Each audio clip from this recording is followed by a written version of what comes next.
Echo Arena is a zero-gravity virtual reality sport that requires teamwork, skill, and communication to succeed. The arena features a spawn area where the game begins. Players enter the arena through a launch tube that has a catapult ring inside to increase speed as they enter.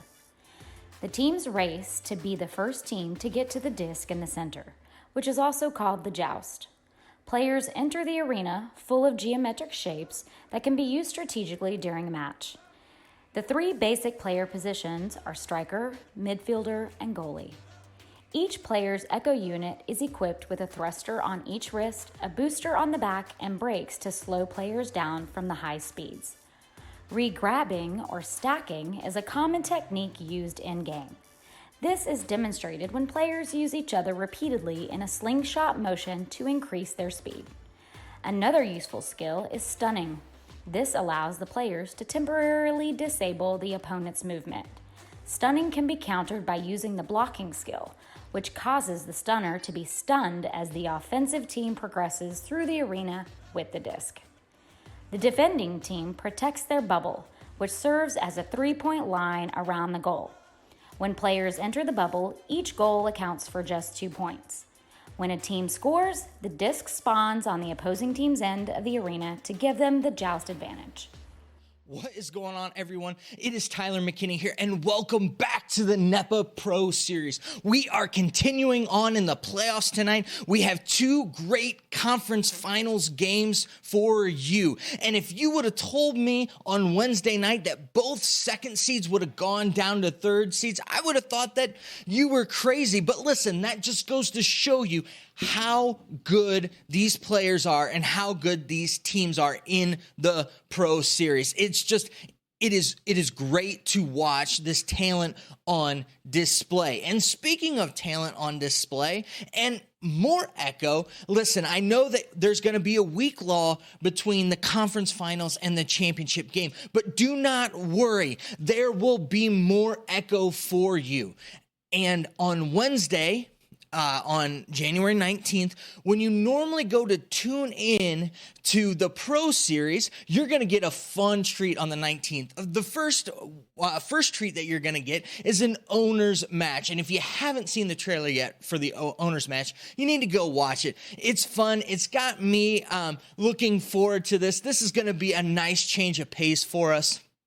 Really, the whole evening. The whole evening is going to be fun and, just about having fun. Whereas, with this Pro Series, we've been really dialed in and it's been pretty exciting and pretty tense at times. But this is going to be an opportunity for us to have fun and let our hair down. So you've got that owners match, and then you have the all-star match, which I think is going to be it's going to be fantastic. That's right. Those players that you voted for, that you voted in, those players are going to be the ones that are going to be playing in that game. And let me know down in the chat, who were those that you picked? I want to know the players that you picked, and let us know why with that. I think it's going to be a fun evening and a nice change of pace for us. All right, so without further ado, let's go ahead and let's break down this evening's games. We have two great conference finals on tap for tonight. The first one that we have is going to be the number 3 seed Denver Raptors against the Echo Club Kansas City. Echo Club Kansas City. It's hard for me, and I apologize. But this is a revenge game for this Denver team. What's stuck in the back of my mind, and probably in the back of their minds, is just how they got throttled by 30 points. I think it was 3 weeks ago by Kansas City. Kansas City took it to them. Kansas City was able to take the strategy that the Raptors have, and that the Raptors, the strategy that they have in the game, and they were able to dismantle that. So it'll be really interesting to see how these Denver Raptors come out swinging in this matchup. Are they going to come out with a chip on their shoulder? And I will tell you, against the Florida Laser Sharks on Wednesday, they did just that. They came back out with a vengeance. They figured things out, and they really took it to the Florida Laser Sharks. I have to, tip my hat to Zach and how Zach really picked things up and put this team, on his back. And really the passing, from this team, which we had seen all season long up until really the last couple weeks, really came back. You got to see this team get back, back in the saddle again, so to say, and they really did a nice job with that. And I kind of look to continue to kind of see some of that happen with them. And for them to win, they're going to have to do that. You're going to have to see, Witt hit some clutch shots. You're going to have to see Palace and Palador step up. You're going to have to see, Zach W. leading the charge from the front with this team. And listen, they're going to have to use, that motivation from that big loss that they had to Kansas City earlier on in the season to propel them forward in this game. But listen, this is not a Kansas City team that they need to take lightly, because this team has been getting better and better as they've been going.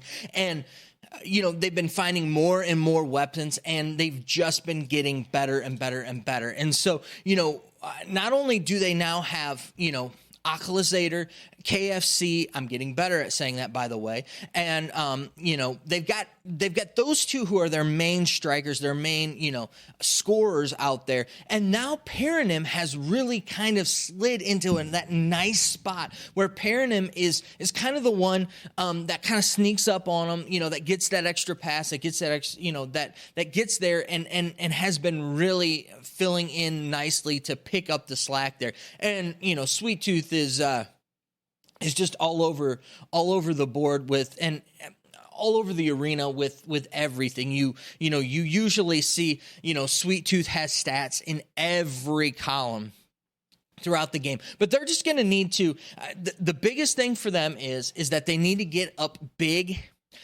early. And then I think from there, they can really fluster the Denver Raptors in this game. And as I look at this thing and I really go to break it down and look at it, I really do believe that this Kansas City team really has the Denver Raptors number. And as it's kind of like when you looked at the divisional series, it really showed that the times that Denver and Florida played, Denver had Florida's numbers. They just did not match up well against them. And you know what? I got it wrong. I thought that, Denver had kind of fallen apart and that they were going to take another loss, which they didn't, but they came back. And they showed poise in that, and they got back on their game plan. I just don't think that in the way that they set things up and their game plan is going to really work against Kansas City. I don't think they match up well against this Kansas City team. I think that it was a little bit easier for them with the Florida Laser Sharks, but with KFC and Oculus-Zator being able to both step up and be the main scorer and really take that on their shoulders, I think that that's really going to bode well for Kansas City and not so well for Denver. And they can really, really, really score in bunches. And they score a lot of points, and they can score fast, and they're a very, very fast team, which is going to hurt, the Denver Raptors. Now, I will say, for the Denver Raptors here, and if you notice, if you get into a brawl with this Denver Raptors team, you're playing right into their game, into the whole, the slugfest, the stuns back and forth, the chippy game, that just kind of disjointed type of a game. They really thrive in that, where it's heavy defense, led by, methodical offense with a lot of good passes to set up, nice shots. If this gets down to a slower defensive game, they are going to win. If Kansas City, though, decides to play their game and they can get this one out, especially get up early and get going fast, they will not look back, and they will beat the Denver Raptors. So as I look at this game, and I'm kind of looking, back at this is the third time that these two teams are going to play. And I think that this one is not going to be the blowout that it was a few weeks ago. I think it's going to be probably closer to the game that they had earlier on in the season in week 2. It was a 48-37 score. I think that that's going to be probably a little bit more skewed towards Kansas City. But I think it's not going to be as bad as the 56-22 beatdown that they got in week 8. So if you're looking at it, I'm thinking probably like a 45-30, somewhere around in there, 45-28. I think that they're always going to be out of reach in this game. I think that they're going to have some runs, Denver will, but I think by the end of the second quarter, really the end of the first half, things are going to be over and done in this game. That's just kind of my thoughts on this. I could be wrong, but really this is a Kansas City team that, when you look at it, they're 7-2, and the 2 games that they lost by a total of 4 points. So this team could quite possibly easily be an undefeated team. So this is a very, very good team that plays very, very well, and I can see that them taking that on and that moving them into the championship game and them winning the West. Now let's go ahead and let's turn our attention now towards the East. And this one is the number 3 seed, the New York Kings, against the Orlando Cyclones. And this is against a New York team that was able to come back. It's a New York team that was able to come back, and they were able to avenge the loss that they had to Dallas. And I think that was, they really came out and took it to Dallas. They got up big and they got up early, and looking at that, I think that was their motivation for that game. And, for them, I think that was their big game to get that revenge there. I can see this game. I really just see that this is going to be pretty much Orlando's game with it. I will say that you do have an Orlando team that the last week of the season, two of their big players, Game and Saluna, both sat out of that game, and they still boded very well. They still played very good. They ended up losing, but when you have 2 alternates in there playing for them, that still says a lot.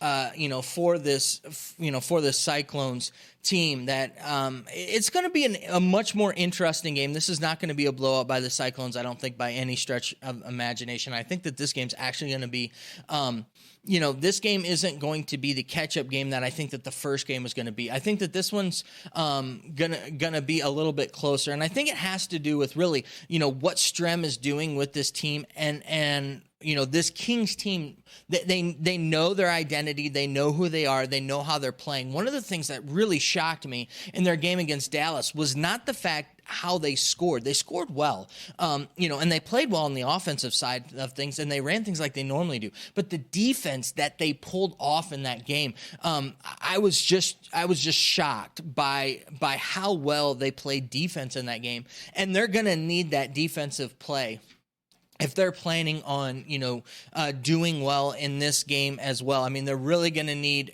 Pigeon and Jiggy to be, disrupting things. They're going to need Al to make some big saves there, and and Strem really to lead them around this. But listen, you've got 2 of the big players in Echo right now. You've got Strem and Game going up against each other, and I think that it's going to be fun. I think you're going to be seeing them battling out, the 2 of them, throughout this game. Right now, my pick, right now I'm going with the Cyclones. I think the Cyclones are going to win this one by about 8. I think you're going to look at probably like a 45 to, I don't know, 45. 30, 37, 36, something like that, 30, 38. I don't know, somewhere around in there. Like I said, 7, 8 points, I think is going to be what they're going to win by in this game. I think that Game is going to have a huge game. I think that they're going to shut Game down early, but Game is going to get Game's points. Game's going to have over 20 points in this game.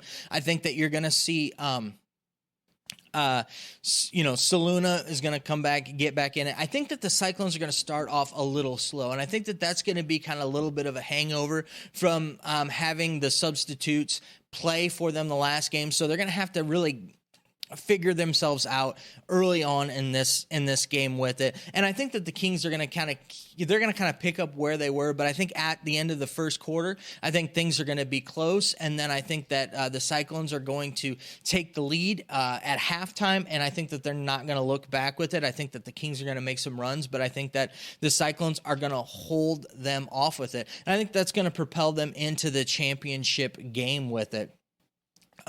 So nothing earth shattering here for me. These picks are pretty conventional, with that, but rightly so. These two teams that I've picked, in Kansas City and Orlando, both of these teams have dominated throughout the whole season. So, I think that they're the right picks. They're they're the safe picks, but I think that right now they would be the right picks to go into the championship game. So to recap all of that, I'm going to be going with Kansas City, Echo Club Kansas City over the Denver Raptors. And in the East, I'm going to be going with the Orlando Cyclones over the New York Kings. Those are my picks. I want to know down in the chat, let me know what your picks are. I want to know what your picks are down in the chat. I want to know who you think is going to win out of the owners match. That's right, the owners match that's going to be coming up. Do you think it's going to be the East, the West, and why or why not you think it's going to be? To be honest, I really don't know how good any of the owners are. And so, I could use a little help in that regards with it. But definitely going to be a fun one. Want to know your thoughts down in the chat. And as always, let me know your picks down in the chat. All right, guys, listen. As always, excited. I'm excited for these games. I hope you are excited. We are getting down to the nitty-gritty of it. This is going to be fun. It's great to see this. This is the playoffs. It's grit. It's the grind. It's what we've been watching and what they've been playing for all season long to get to this championship game and win the championship of the Pro Series. And listen, it doesn't get any better than this. So let's not waste any more time and let's get into the action.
Welcome, Echo units and NEPA VR fans. We've got an exciting matchup coming at you here in just a few minutes. In fact, we've got 4 coming at you tonight. Semi-final night of the first ever NEPA Playoff Series. First off, we've got the Memphis Sounds taking on the Omaha Cubs. That'll be followed up by the Toledo Clippers against the Worcester Tides. The Denver Raptors taking on Echo Club Kansas City. And our nightcap for tonight, the New York Kings taking on the Orlando Cyclones. Should be a great lineup for you. Again, semifinal matches. The winners of these matches go on to the finals a week from tonight. So you know we're going to see the best that everybody has to bring to the Echo Arena. A reminder that for the NEPA Pro Series, we do have a different set of rules than what you're probably used to. We are playing 4 8-minute quarters with a total score.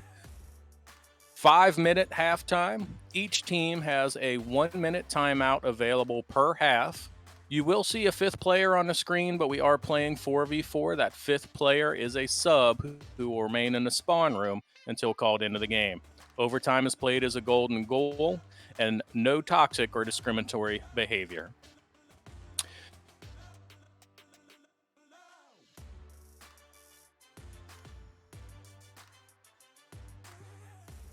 And with that, let me introduce our play-by-play and analyst for tonight. I have with me tonight Doc and Phenom. Doc, Phenom, say hello to the people. How's it going, everybody? Hello. We saw a great night of action on Wednesday night with the quarterfinal rounds. Phenom, you were a part of that. You know what it's like to play in the playoffs and the added pressure that are there. As we go into this first matchup tonight, Memphis Sounds taking on the Omaha Cubs. Tell us about the matchups in these two teams. So, I mean, coming from, AAA, we kind of went, we kind of skirted under without having to be, casted in a game. So, even though some of these players have been casted by VRML before, this is going to be the first time in a season that they're, on a cast. And potentially, since it's been off season, it's been months since they've had to play under, this kind of unique pressure. So, these two teams, I will say that on the orange side there, the Sounds have kind of remained their roster pretty intact. They've had 1 or 2 switch ups, but they've been playing with each other for a good long while. Cubs, on the other hand, they've had some roster changes, and the chemistry does not develop overnight. So it's going to be interesting to see how well these players are able to kind of build that within the few weeks or up to 9 weeks some of these players have been on the team. So. Indeed, Doc, and welcome to the team. Thank you. I know you've casted a couple of these matches before, but my friend, it's the playoffs. So I hope you're as excited as I am. I'm pumped. Yeah, we got 2 of the very top teams, and as Phenom said, I mean, these teams are still getting to know each other, getting to play together. Like every week, every game is a chance to up the level of play. And I know Psychotic joined the Cubs fairly recently, or kind of mid-season. So it's all about feeling everything out. And who knows the level that these teams are going to start out at? But I feel like by the end of this game, we're going to be seeing some fireworks. Yes, indeed. And if Wednesday night was any indication, I think you're absolutely right. Again, these players, they want to go to the finals. They know what's on the line here. It is win or go home. So they are going to be bringing their all, no doubt, Phenom. Absolutely. I mean, we're going to be absolutely watching out for Ignil Sensei in goal from the Sounds. His hands are fantastic. Techno, fantastic striker. In the bubble specifically, and Solid Shot is, a long time Echo player. So, his experience, kind of coaching these, newer players compared to him, is going to be pretty interesting. On the Cubs side, striker-wise, Callan has been one of the best shots in Echo for a long time. Believe today, though, being at LAN, he might be on Quest. So we'll see how that affects his normally immaculate accuracy. And then, their caption, just as much of an OG as the other captain, Solid Shot. So we'll see, technique wise and experience wise, how these teams are in a, it's interesting, especially in NEPA, seeing these, those players that have been playing for, a long time, being directly mixed up with, some of these players have only played since Quest 2 launch. So, the difference in experience and the difference in chemistry can be pretty intriguing to watch, live in action. Yes, it certainly will be. Omaha Cubs checking in with that #1 ranking in the West, checking in 5-3 on the season so far. They enjoyed the bye on Wednesday, so they're showing up for their first ever playoff game. You can see points per game, about 7 more than points allowed. That'll get you to that 5-3 record and that #1 ranking. So they're going to have their first playoff match for tonight. Omaha Cubs coming in off of a win on, or excuse me, the Memphis Sounds coming in off of that win on Wednesday. So you know that they are primed and ready to go to take on the #1 team, the Omaha Cubs. The level of play that we're seeing in Echo Arena is just it's really fun to watch. I mean, it's just advancing so rapidly. To have players of this caliber, you got three players on the Cubs that I'm not sure which of the two we're gonna get. It's gonna be Caption, Psychaotic, or Callan. The thought that one of those players is actually going to sit out, I mean, those are all just really fantastic talents. And to think that this is the level that we're seeing in the AAA league. I mean, that just shows how far this game is coming, and I think the fans are gonna really have a lot of fun. Yeah, it is a lot of fun. It's been a long pro series, a new season, like Phenom brought up. You're mixing old talents with new. You're taking the best of the best, throwing them all in the arena together, and now it kind of culminates here in the playoffs. Communication, such a key part of this game. So the teams have had the entire series now to try and build on that chemistry. But again, having only played together for the last couple of months, how does that all come together when you add on the pressure of that win or go home scenario?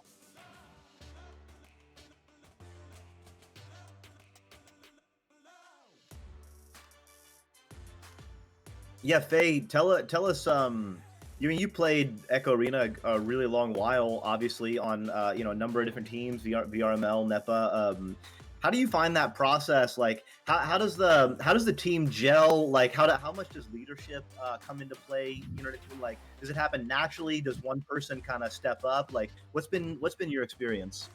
I mean, that is a lot of questions with a lot of different answers. But the main thing that I'm excited about between the VRML style and the NEPA style of kind of team management is that obviously most of these players did not pick their teams in the NEPA format, whereas VRML, if let's say me and you get into an arena trying to start a team, and me and you are like oil and water on regrabs and passing, and we're always in the same spot, then our next step is we just don't play together.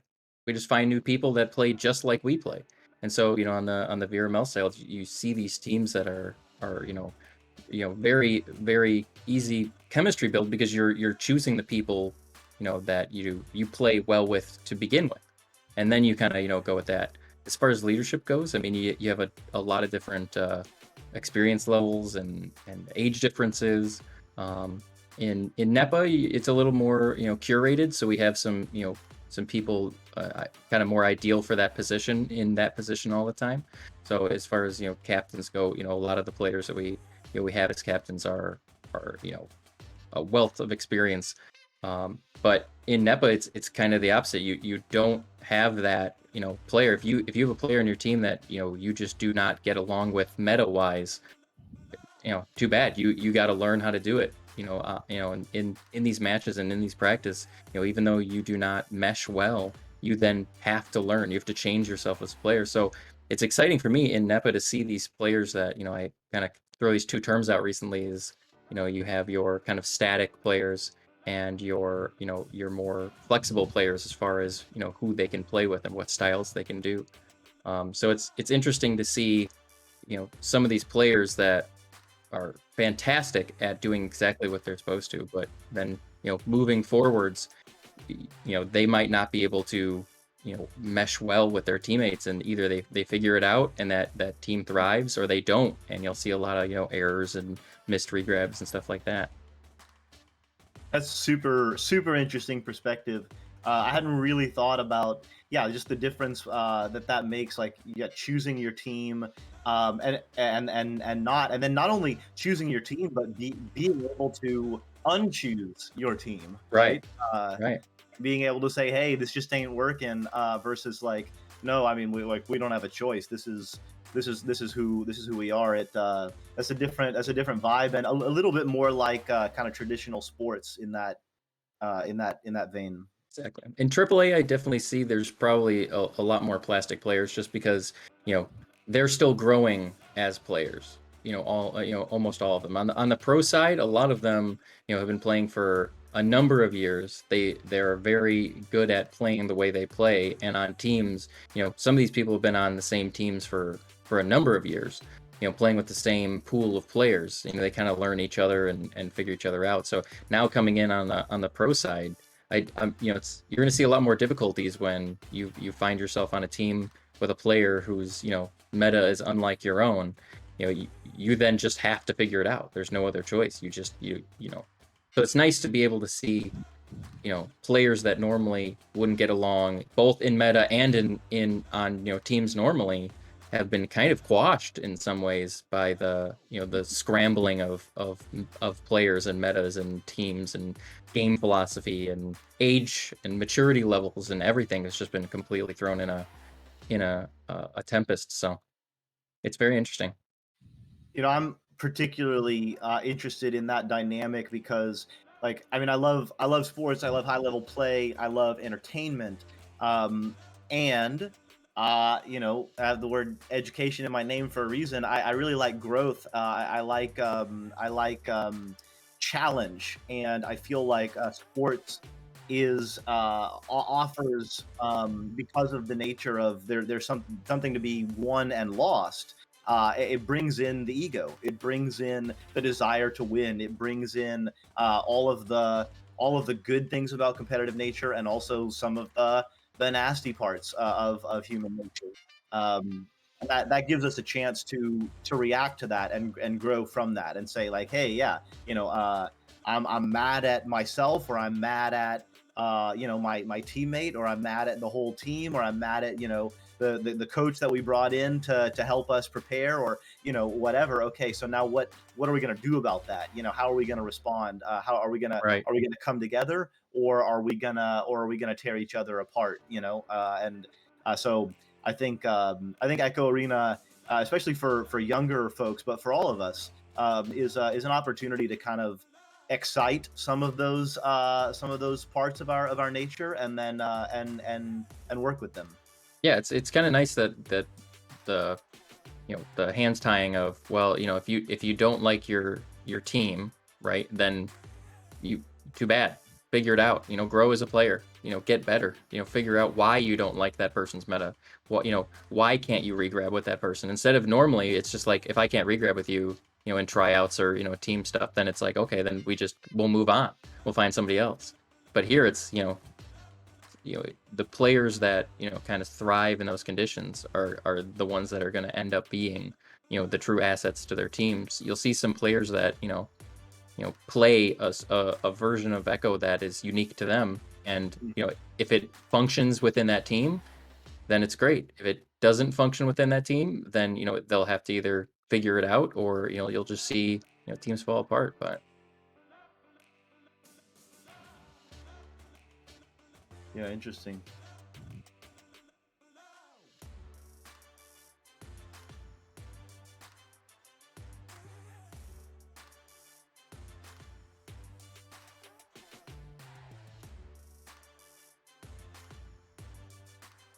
Yeah, sounds like we are getting started. Okay.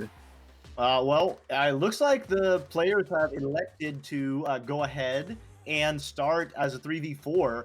Callan 101, Billy Isms, and Rev on the Omaha Cubs. Igneel Sensei, Solid Shot, Techno Wubs, and Faster Rex for the Memphis Sounds. And we're going to hope that Caption and or Psychotic are able to hop in But for now, we're gonna bring it to you straight like this, 3v4. So let's see what these folks can do.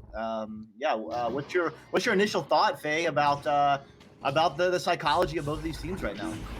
I mean, they're probably both. Well, the Sounds are probably ready. They were kind of ready to go. It looks like we might have some technical problems on the Cubs. So I imagine the 3 players on the Cubs are, probably a little all over the place, a little, confused at what's going on. So they might play a little more erratic. And the fact that they're playing a 3v4, so it's gonna be a difficult one. But within that, maybe they can pull it together here and show us something spectacular. All right, well, let's see it on the backside. Techno Wubs pushing off the backboard, going in for the slam in the bottom pocket. So it took them about a minute and a half, even in the 4v3. So sometimes your offensive meta can need to change as well. You kind of get psyched out a little bit by how much space you have, and just like kind of maybe not getting fully tuned up because you feel like it should be easy, right? Yeah, I agree. So coming in, Billyisms. Oh, opportunity there. Picked it up. Rev with the slam. Tying it up. So not going to give up early days. Omaha Cubs taking it right back and tying the game. I mean, obviously the 3-on-4 are not affecting them quite yet. So let's see, with these players, let's see if they can keep that train going. Yeah, you gotta bring pressure, right? That front stack, a lot of pressure is on that front stack for the offense, and Billyisms and Rev are doing the work there. Callan coming back, gonna have to do a lot of work. Yes, Techno Wubs finding the space. No one there on the backboard because, again, it is a 3v4. That front stack not quite able to create enough pressure, and the passing from the Sound was really crisp. Yeah, it's all going to be about, the Sounds are going to be more control, and the Cubs is going to be all about constant pressure. Probably going to see that, one player back towards defense and the front stack, kind of old 3v3 meta, but obviously a higher speed than the normal 3v3. Yeah, beautiful pass down low. Oh, can't quite handle it was Techno Wubs. 2 players in the area. Solid shot, going to get stunned out, and was able to drop it down low, though. Igneal Sensei coming in, Rev sending it back out. So, but look at that. Immediately regrab, and then Billyisms doing some work. Not quite able to clear it out, though. Rev and Billy doing some regrabbing. So it's going to be Igneal Sensei. Goal open. Gets the rebound. No. Twice off the ding ring. Once on the right, once on the left. And here we go. Caption coming in. Only down by 2. Can Caption bring it in before they score again? But that's got to be a huge lift for the Omaha Cubs right now. Oh, Techno Wubs getting 2 more on the board. So we finally have our 4v4 bringing it to you, fans. I hope you're ready because Caption is in the building. I mean, yeah, they held off nearly half the game. You have 4 full minutes and are only down by 4 points. So they can absolutely bring this back. All right, so let's see it. That rollout, not quite good enough. That's a really good clear. It's going to bounce no. I thought it was going to be flat, but it goes right to Faster X, sending it over to Solid Shot. Solid Shot on the backboard. That is too tough to stop. Solid Shot. Bringing Memphis Sounds up by 6.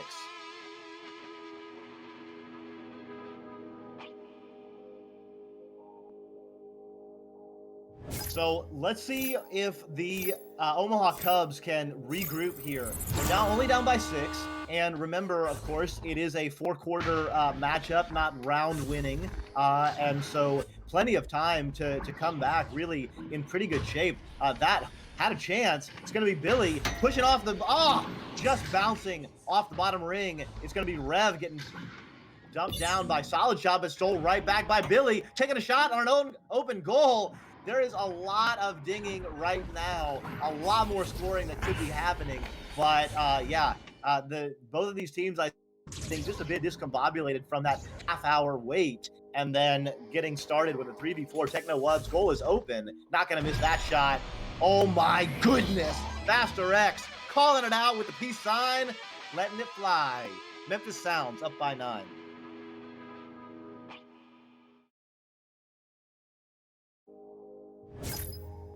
So, okay. Cubs hanging out.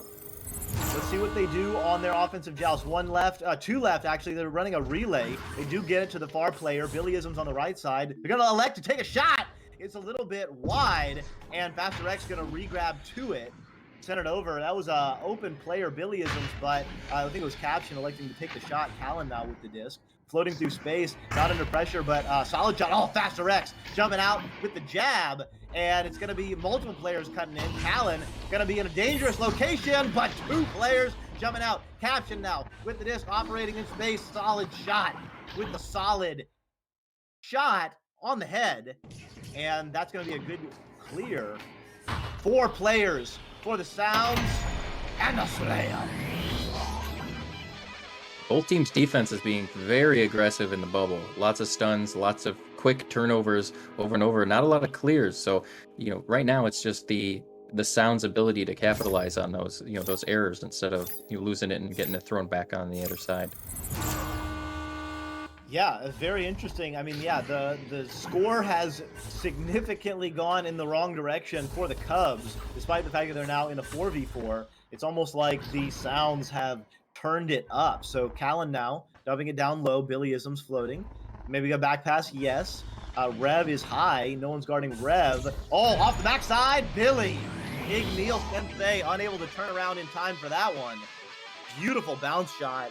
And that's huge because Cubs were getting shut out for about 5.5 minutes there on the board.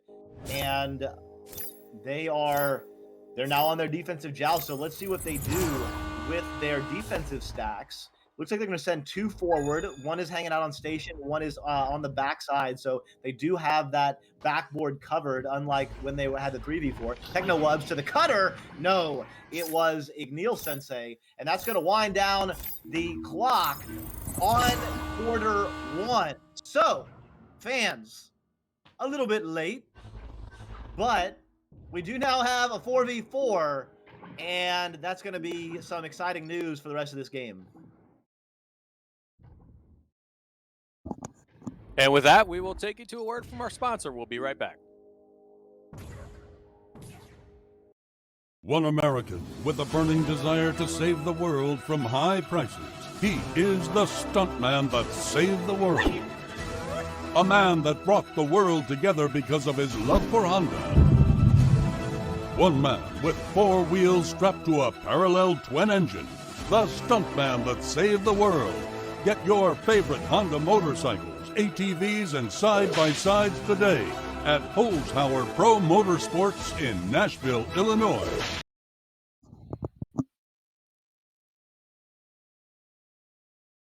This Wednesday, January 19th, the owners take over the arena and battle it out to see who can take home bragging rights, followed by the Pro Series All-Star match.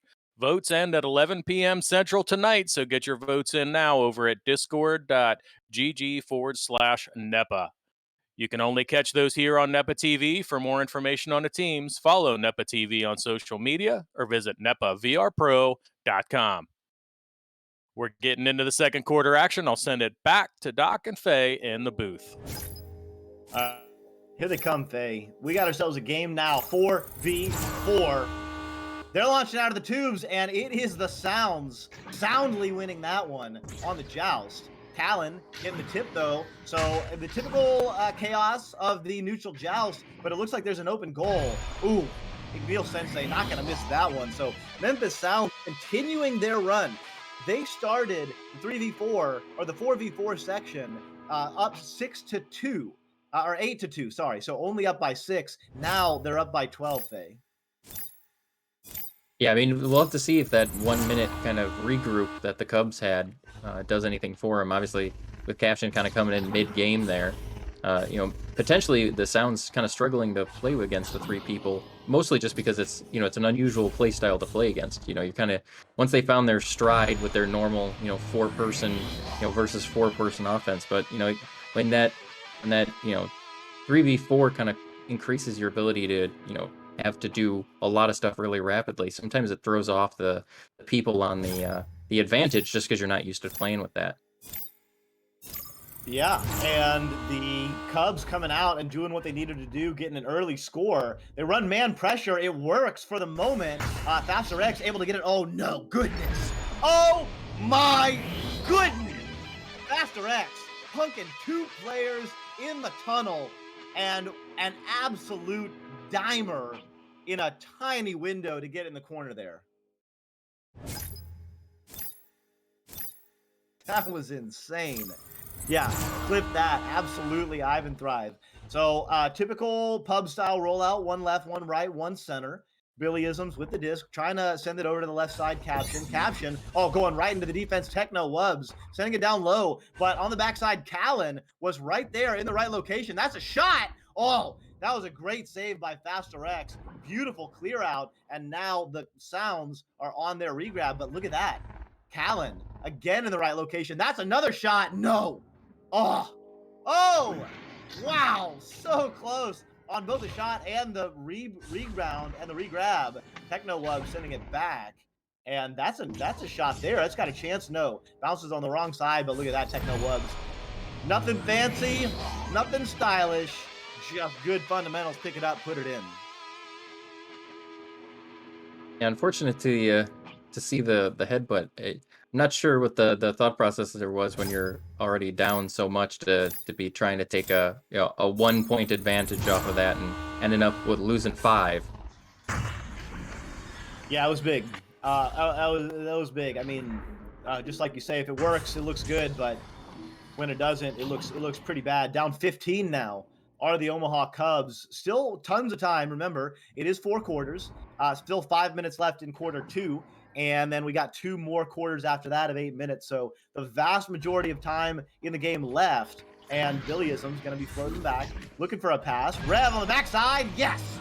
So just like that, already in this round, Omaha Cubs have scored as many points as they did in round 1. So that bears good news for them.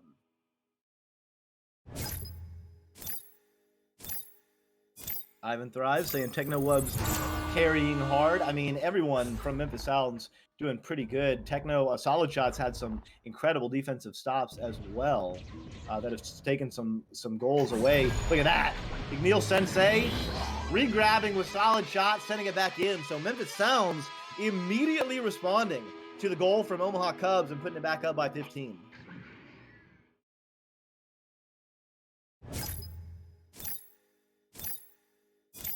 Offensive joust now for the Cubs. 2 left. They're looking like they're running a relay. That was an attempted pass to Caption, but it was a little bit low. And that's going to be Solid Shot picking it up, tapping it back. Beautiful reset. It's going to be Igneel Sensei singing it over to the trap area. Faster X. Can't take a shot from there. Almost had to eat my words. Took a couple of bounces and very nearly found the backside of the rim. Rev and Billyisms attempting to regrab, getting stunned out by Igneel Sensei. So really nice defensive work on the offensive side for the Memphis Sounds, causing a lot of pressure, making it very, very difficult right now for the Cubs to get it out of their own side. That's a good clear, though. Just gets bouncing in, but it's going to be Techno Wubs picking it up, sending it back.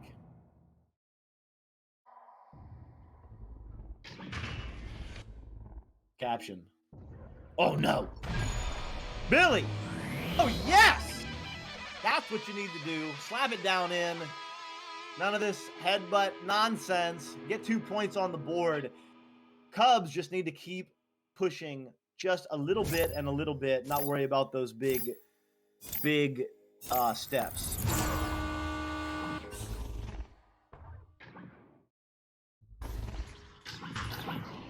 So on their offensive joust now, Memphis Sounds. Oh, can't quite connect with Techno Wubs. Callan's going to send it back. That's going to be a good clear. Let's see who Stack is going to get together. Ooh, Callan and Billyisms got broken up. They had to redirect. My apologies. That is a beautiful pass, though. Oh, just took a funny bounce. Not quite sure who that was going to, but it is deep in the bubble now. No one in the area, though, for the Cubs, and it'll have to be sent back over. So some back and forth action right now neither team really taking advantage of some opportunities. The score is still down 13, so Cubs doing well to stay in the game, and if they can get 5 more points on the board this round and not give up any, they could be in a good position going into halftime. Let's see what they do. Billyisms open down low, as is Callan. Rev going to take it back, sending it over to the left side. It's going to be Caption, finding the pocket. Caption sends it in, and Omaha Cubs are knocking on the door of this being a single point difference. Yeah, only 11 points down right now. I mean, they still have plenty of time to bring this back. We all know that Echo is a game of streaks, so one good streak could tie this up or potentially even put Cubs in the league, and something like that is gonna be a good way to do it. Yeah, that was a heartbeat away from getting a 3 and bringing it within 8. But Omaha Cubs are pressing right now. Caption with the disc getting stunned out. Techno Wubs coming from behind like an assassin and sending it back to the other side. Techno and Faster X re-grabbing, and Techno with the score back up by 13. So that was I feel like that was a critical little exchange there, Faye, as we get really close to halftime. Yeah, I mean, I just checked in stats here. Every single player is well into double digits of stun. So, kind of unsight unseen, a lot of brawling happening in this game. You can see that this is kind of, many turnovers, many short turnovers, and the mid play is very aggressive and very kind of man on man for most of this game. Faster X with the slam, and that is not what the Cubs wanted. Back down by 15 as we go into the halftime, and we will be right back after a word from our sponsors.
Come and compete with the pros, March 18th through the 20th in St. Louis, Missouri.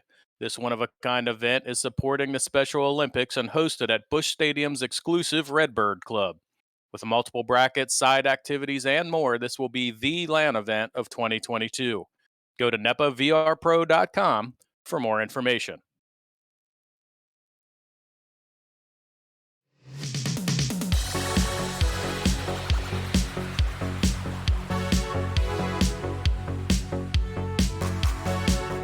Hello.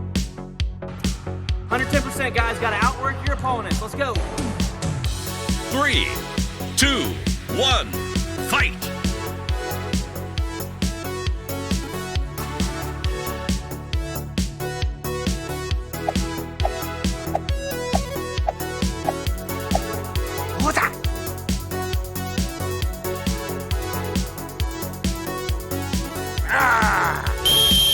Oh my goodness, what is going on?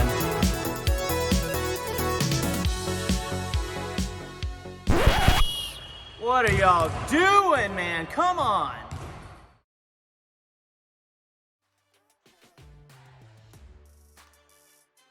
And welcome back to the halftime show. Memphis Sounds taking on the Omaha Cubs. Omaha Cubs with a rough start based on their captain, Caption, showing up just a little bit late. Doc Phenom, it seemed like it took them a while to find their groove. They're about halfway through the second quarter, though. They seem to settle down. But just like that, Techno and Memphis makes a run at the end to stretch the lead back out going into the second half. What do you think the captains are talking about with the teams at halftime? I mean, it's just going to be, one of those things where on the Cubs side, they got to just kind of find their bearings and play like they've played all season. I mean, they're in the playoffs for a reason. So, I mean, they played really well all 9 weeks. They're here. Unfortunate that we had some personnel delays, but it, Caption's probably just in there telling them, hey, let's calm ourselves. Let's play like we've been playing. On the other side, I mean, I'm sure the Sounds have the exact same conversation, but in a much lighter tone. And Doc, we saw Techno Wubs go off there in the first half. What kind of adjustments you think Omaha will make to try and slow him down? I mean, I don't. If I'm the captain of Omaha right now, I'm focusing on our play. Omaha has looked not in sync, and we should expect that given the conditions of the game, right? A lot of times, if you're a player, you're starting 30 minutes late. You're not even sure whether that's allowed. You're not sure. You're not feeling confident. You don't know. Are your teammates going to jump in? Are you going to have to forfeit? Maybe you were warmed up. Maybe you weren't warmed up because obviously these players couldn't. They weren't ready. They weren't. They didn't have a warm up scrim. They didn't play together to get going. So there's just a lot of missed connections happening right now on passes. You can see players getting snuck up on from behind and getting stunned out, which means the communication may not be there. So if I'm Omaha, I'm focused less on what Memphis Sounds are doing and more about our own ability to gel and be cohesive and be communicative and execute our strategy. So let's see what they do. They won that joust, and that's big. The backside coming in. Can they get there? This is an opportunity to get going early. Off the backside.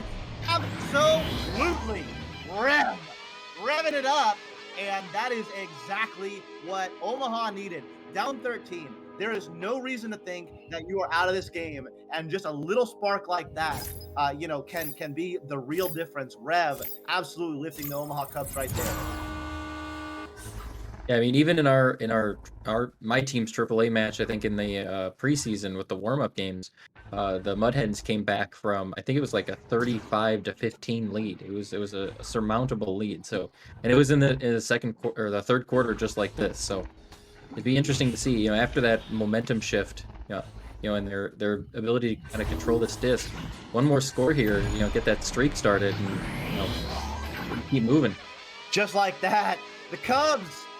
Our Bears right now, absolutely growing up after the halftime, and there is just a lot more energy from that side. They are sparking it up. That was a beautiful, beautiful pass and a beautiful finish. So let's see if the Memphis Sounds. I mean, this is where Memphis Sounds need to step it up as well, because if they can get a couple of scores themselves and kind of stem that tide, that can be the big difference between allowing that run or not. Igneel Sensei with the disc, floating in space, not under pressure right now, so gonna move it up. This is dangerous. Solid shot, getting stunned out though. Caption, tabbing it out. Backside player, Igneel Sensei with the disc. Calm, cool, moving it back. Gonna send it over to the left side, solid shot. Maybe back to Igneel Sensei. Yes, no one's guarding him. Oh, but Techno Wubs had gone back to stun the goalie. That was a pass that was very lucky to get recollected. Now it's a bit of chaos. This is the opportunity that Omaha needs. Callan with the disc. Just clear it out, boy. Yes, the clear. It is good to the mid, and Techno Wub's going to get stunned out. Billy doing what Billy does, doing the stun thing. Solid shot getting stunned out. This is absolute perseverance right now. Nothing to say, Omaha Cubs. They have got to get a little bit of action right now. That is dangerous, though. That has a chance to have a Techno Wubs. No. Faster X. No. Rev says no. Not right now. Not right now. Under pressure. Memphis Sounds are feeling it. Their passes are a little bit off the mark right now. They are a little bit clumped up right now. And Omaha has a little bit of options. Faster X, though, coming in and absolutely stemming the tide. That was a huge back and forth, won by Memphis Sounds, and they're back up by 13. I mean, both these teams getting really in close and personal with each other. And this is, both mid play and defensive ball play from both teams is really aggressive. So you're seeing, a player on player, kind of 1v1 situation. In some cases, it was almost an 8v8 or a 4v4 situation on one disc. So, they're very, very aggressive, probably from the Cubs just because of, their constraint in time and, maybe their mentality of, having to be able to catch up here. Whereas Sounds is, it seems to be their kind of wheelhouse. So they're fighting kind of mano a mano on the brawler state. Absolutely. And, I think we are going to have to leave this game at some point in order to get to the Pro Series, but it doesn't matter, viewers, because this is it right now. Igneel Sensei stuffing it. Every play right now is going to define this game.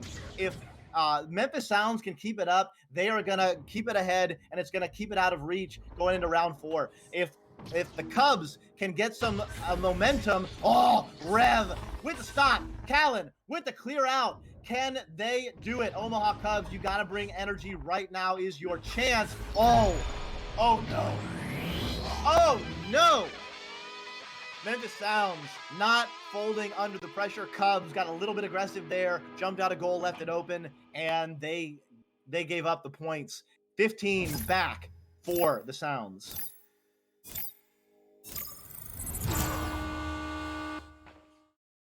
So, okay, Cubs, this is your chance. Bring the energy. Rev has been stepping it up. Billy has been stepping it up. Callan floating up. Looking around, looking back. 2 players for Memphis Sounds retreating. They don't want to give up a goal, but they're going to give it up to Callan. No, that was a beautiful shot for the pocket. It's going to be picked up back by Caption, sending it over to the Callan. Callan going in. Callan with Rev taking the attention of the goalie, not getting a stun out, but forcing the goalie to have that shield. So back within 13. Cubs, they've got to go on a run right now. They do not want to start round 4 down 13 or 15. They want to bring it back within 8. They've got to bring pressure. Let's see what their defensive stack does. They do send 2. They're bouncing. Billy and Rev redirecting. They have the disc now. Billy trying to send it over. Rev, maybe a reset, maybe a clear. They go for the clear. Caption and Callan get a little bit broken up. They have an open opportunity, though, on a 2-on-1. Caption, Callan on the nest. Callan cutting! Absolutely! Back within 11. I mean, I think it was like first or second, beginning of second quarter, I'd mentioned that they were 11 apart. So, I mean, these teams, even though there's a little bit of difference between the score, from that first quarter, I mean, they have been going back and forth, the last 16 minutes of this game.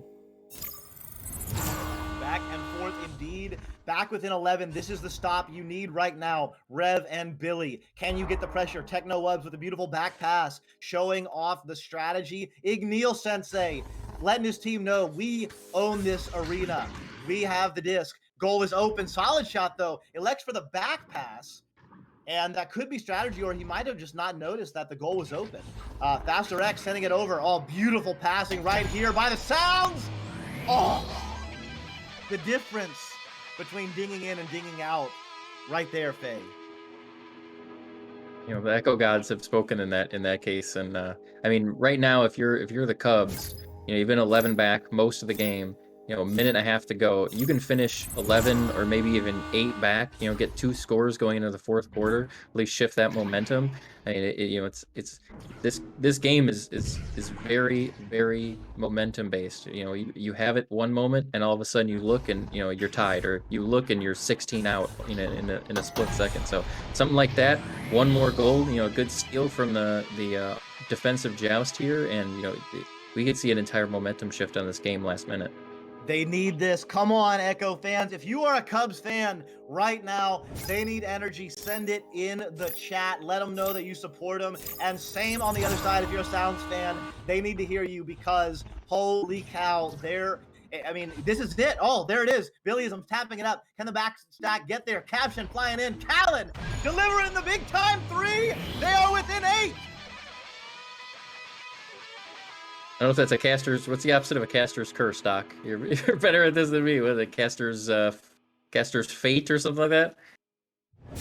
Caster's call out. Yeah, call out. Bill, I'll call that a big time three. 18 seconds. Omaha Cubs. Look at, can they get another score? If they can go in with 8, it's great. If they can go in at 6 or 5, this is an absolute game. Vacant ace calling it absolutely. This is a game. Solid shot. Missing it. Okay, the disc is loose.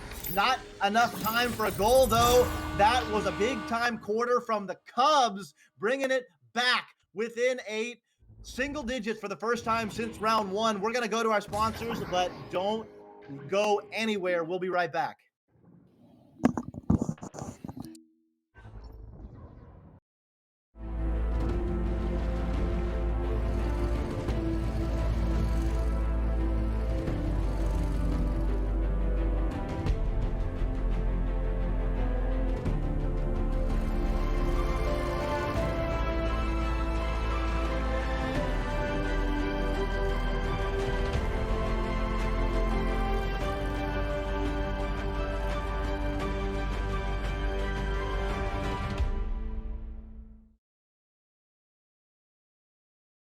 Friday nights at 9:30 p.m. Central. Be sure to check out Late Night with Ivan Thrive right here on Twitch. With fun games and exclusive interviews, we never know who will show up on Late Night VR.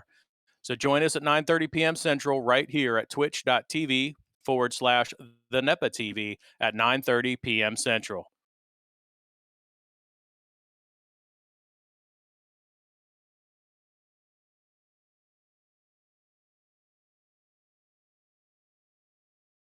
And we are going to get right back into the action.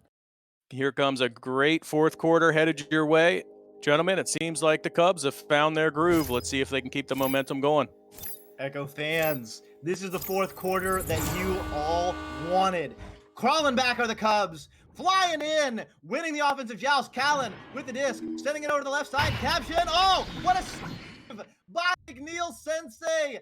Every play right now is absolutely crucial. If the Cubs are going to win, it's not going to be by much. So every save like that, it could be the difference. That could have been the winning save. Billyisms trying to make it. No. Oh, what a shot. Billy back within 6. Omaha Cubs. I mean, this is the highest pressure moment right here. I mean, you started off without a player. You started off 3v4, fought all the way back up in 3 quarters. You're now 6 back. But I mean, we could see even what happened to my team on Wednesday, where super close match the entire time, and then that fourth quarter just falls away from you. And you could see that same exact thing happen right now. Either way, we see a massive comeback or a near comeback, kind of crumble away to failure. So it really goes on the wills of these players and the ability to kind of solidify yourself and keep playing as you've done the entire game. Oh, it is so close. It is blow for blow right now. Callen sending it over the left side. It catches the hand of Rev. Rev, beautiful pass to Caption. Caption with an option. Goes on the right side himself. Billy with the stun out. There is plenty of room to operate. Caption sends it right back. So these two teams are punching. We have absolutely got a fire game right now, Phenom. Yeah, I'm I am so eyes on this game right now. I can't even think. I mean, yeah, if your heart's not pumping, you might want to see a doctor, and not a doctor of education, a real one. Techno, sending it down low. Faster X, can't quite connect. Bounced off the round part of the ramp. Rev, sending it over. That's going to bounce low. Can the backstack come in? Solid shot. Very calmly sends it back. Techno scoops it up. Solid shot over there. There is no stack together for anyone right now. Just like that, though, a stack does get together. Igneal Sensei right there. Faster X regrabbing to it. Oh, Sensei with a slap shot. Wow. And just like that, the lead is back to 9 with 5.5 minutes left. There is still plenty of time. Although, if you're the Cubs right now, you are definitely pumping. Yeah, that's got to the magnitude of that score. 3 points at this late in the game. It's not a 2. That open goal feeling of being this close to a comeback and then having an open shot made on you. I mean, the Cubs are going to have a hard time. They just need to collect themselves and keep playing like they have been. Beautiful back pass. Rev over to Caption. Caption to Callan. Callan, oh, getting stunned out. Wow, what great teamwork, what great vision. And even though they were down, they're still, with the back pass, they're showing a lot of calm, cool, collective behavior. Are the Cubs down by 7? That is absolutely plenty of time with 4.5 minutes left right now. So, offensive relay, Faster X delivering it down low. Oh, Caption and Callan, they've got the disc. Beautiful pass though. Rev getting stunned out. Oh, Techno getting the very clear. Oh, I thought the hell's going in. It's gonna be on the backside, solid. So every time the Cubs crawl in and it feels like they could tie it up, Memphis Sounds are rising to the occasion and punching right back. And for a second there, the fantastic, backstack defense that caught that, and the decent clear, but the Sounds just, their mid defense is just oppressive. So it's just the second they get one, they just take it right back. Absolutely. Oh, and just like that, they have taken it right back. This is very dangerous. Techno loves zero angle. Passes over to Igneel Sensei. Oh, back to Techno. Wow. Igneel Sensei recognizing they didn't have the angle, pumping down, and then seeing the defense come in, passing it over to finish it up. 11 points down with 3.5 minutes. It is not over yet, but you got to feel like you got a little bit of breathing room right now if you're the Memphis Sounds. Left side relay. Just down low. Red. Open goal. You got to make that no. Oh, that was a big time opportunity missed. Oh, Billy, though, getting it back. Passing it over to the left side. Revs under pressure from Techno. Techno looking for a pass. Too many players clumped up. They thought they were going back on defense. Now they are on offense. Having to regroup. Regroup they do. Rev! Bottom pocket. Yes. Not out of it yet. Not giving up. Back within 9 with 2.5 minutes left. Faye, can they do it? I'm no math genius like Sir Dimway is, but I mean, I believe what they're 9 points down, 3 goals. Yeah, absolutely. Okay, Igneel Sensei delivering it over to Techno Webs. Showing off the clock awareness. Faster X. They're happy to play monkey in the middle right now. Igneel over down to Techno. They are going to force that stack to come through. All they got to do is break those stacks and hold on to the disc. Igneel Sensei passing it over to Techno. Techno now has to clear it through. There's no player on the backside because all of those players for the Omaha Cubs were forced to add that pressure. So now Billy sending it over to the right side. Callan is going to have the disc, but immediately getting stunned out. So best defense is a strong offense, or best offense is a strong defense. I don't know. But anyway, with the disc, Techno loves Captain clearing it back out. Time is definitely ticking down right now, Phenom. Yeah, the 2 minutes on the clock trying to waste it down. I mean, it's a risky play because one mistake and that backstack bites in and takes a 3-pointer, and then all of a sudden you're kind of shaken. But thankfully the Sounds were able to do exactly what they wanted to do and kind of mess around with it for just a moment. And in the long run, that could make a huge difference to peel 30 seconds off the clock. Whew. And as the seconds are winding down, so is the opportunity for the Omaha Cubs. Master X clearing it through, and every second that winds down now, I think the door is shut, and just like that, we gotta close it off. So what a game. Holy cow, fans. I mean, you got to feel for the Omaha Cubs. What a rough start, but they did not give up. Even being down big time at the half, they still fought back. They still had chances late in the game, bringing it back within 6, maybe even within 4 at one point. But give it up for the Memphis Sounds. Not losing their cool, not forgetting that they were on top, not allowing their lead slip by to get to them. And in the end, they're going to take this and they are going to go to the very first NEPA AAA Finals. A great matchup indeed, and just the start of our action tonight. We got started a little bit late, so do not go far. We are going to jump right back into the action with the other AAA semifinal of the night, the Toledo Clippers taking on the Worcester Tides. Excuse me. Say that 10 times fast. We will be right back. Do not go far. More AAA action coming your way.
And welcome back. I hope everybody enjoyed the first semifinal match. It was a good one, albeit a little non-standard, but it did turn out some great action. I'm expecting more of that as we get into the second AAA semifinal of the night. The Toledo Clippers coming off a win over Buffalo. Phenom, you may be familiar with that game in the quarterfinals. And the Worcester Tides checking in with the number 1 seed going up against Toledo. What do we think going into tonight? I mean, having just come from playing the Clippers, I mean they're a fantastic team. Tortoise and Time and Duke are all very fast regrabbers and very fast stackers. Breezebo is going to be kind of beating up anything that moves out there, and then on the other side, with Tiny Thug and obviously Goran and Monster and Draco, all of these players are fantastic players. Looks like we might have James in as a cautionary sub. Instead of Geo tonight for the Toledo. But other than that, I mean, depending on who the Tides play, it can really change up some stuff. But we're gonna be watching for Paravallo is a fantastic goalie. Goran is a masterful striker. He's been around a long time, and looks like we're starting right into this. So I'll throw it to you, Doc. Well, I mean, I'm still reeling from that last game. I really thought we're gonna make a run for it, and they did make a run for it. The Memphis Sounds just barely holding them off, but I think we're gonna see some fast acts right here. I expect Time and Tortoise, and yes, it was Tortoise getting a hand on one of the very fastest regrabbers. In fact, in the league, in Echo Arena history, has several records. So look for them. Look at those. Look at them go. Just getting back so easy. Time and Tigarbs. I mean, there are some real top tier players in this matchup on both sides. Tortoise with the disc, gonna take a shot. Oh my good. Tortoise with the mail swap, starting it off right. Toledo Clippers up by 3. Always a good way to start your match with a 40-meter, 18 per second cannon from tunnel. So first offensive joust of the evening for the Tides, and it's going to be Draco sending it over to the right side. Caravallo sending it over to the left side. Lose the disc though, and it's going to be Tortoise and Time. Oh my God, they are just so fast. That leech. Oh my God. Goran Jr. with a beautiful leech, but Tortoise with a violent finish. Toledo Clippers up by 5. Look at that stack, just absolutely ripping through. Yeah, just checking my spark here. The highest player with ping right now in the game, it would be Goran at 55. So we're gonna see some very, very fast regrabs and some very fast stacks from this game tonight. Tiny Thug tried to make a pass over to Goran, but not able to connect. Jumping out was Duke Tygarbs with a beautiful clear. And the stack coming in, Tortoise. Oh my God, Tortoise. Showing off. 8 points for the Clippers. 8 points for the Tortoise. Not slow is the Tortoise. That's a very fast Tortoise we got there.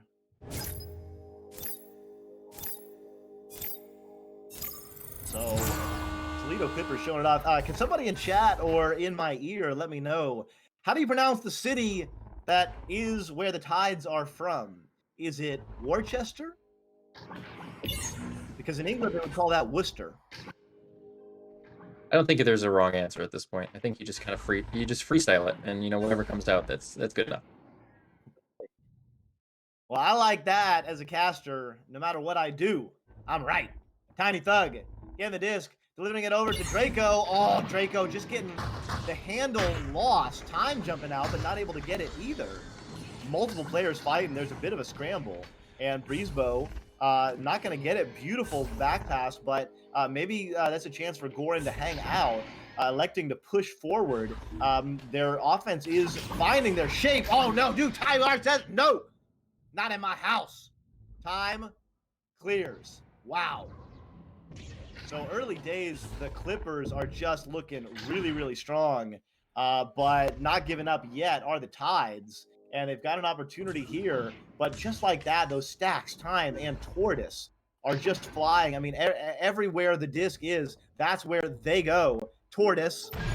Oh, no!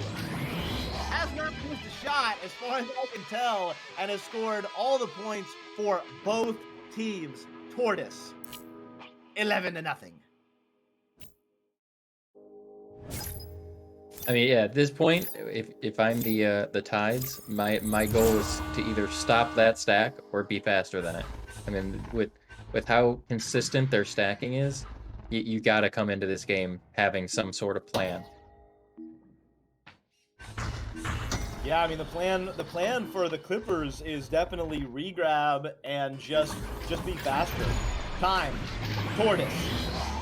Tortoise getting in on all the action. Finally, someone other than Tortoise scored, but Tortoise did get the assist. So early days, Tortoise definitely MVP candidate. Although Time getting the spotlight because Time has definitely been the regrabbing partner and getting the score there. So Toledo Clippers up 13-0. Worcester Tides are going to have to dig deep right now. Yeah, to the dismay of many support players, there is no regrab assist metric in the game yet. So, maybe in the future we'll get something like that. But it's hard to miss the crucial ability to get that striker down to where he needs to be. Right now, though, I mean, looking at the possession time, the Tides actually have 60% of the game's current possession. So the connections that they're making in offense, they need to really work on making sure that they're moving that consistently into bubble, and long shots like that on Duke are just not going to work. Oh no! Ooh, missing a delivery there. But you're absolutely right. Yeah, you can't take threes at this level like that. Yeah, Duke Tygarbs is gonna get that every time. That was a pass to a regrabbing stack, just barely out of it, and this is what they need. Draco Mako. Oh, and just like that, the door was closed. 4 players flying in for the Clippers, and Draco Mako can't quite get it. So right now the Clippers are just absolutely everywhere. Speed is killing right now. And look at again, they just flew over it, but that was another opportunity for the Clippers. So yeah, I mean, Phenom, I don't know how you feel, but I do love me some stacking action. I do love me some speed. I just think it's beautiful to see these players flying so quickly, and right now the Clippers are putting on a show. Hey, when we played on Wednesday night against them, that was a big thing in my mind, is just trying to prevent that stack. And I think one of the big things that causes that stack right now is the turnover. The second that you lose possession of that, it's a sign to them that they just clear and boost it. So the ability to not give up the disc, obviously the turnover style, but really just making sure that every time you control the disc, that not only are you split up as possible, but you're forcing them to be as split up as possible to kind of even out that stack race. Ooh, and just like that, the stack is on. The stack is on. Bum, bum, bum, bum. The stack is on. Breezebo. Shooting in the wind. Absolutely letting it all hang out. Right now, the Clippers are getting everything that they want. That was 3 players to none in the bubble for the Clippers. I mean, they're just faster.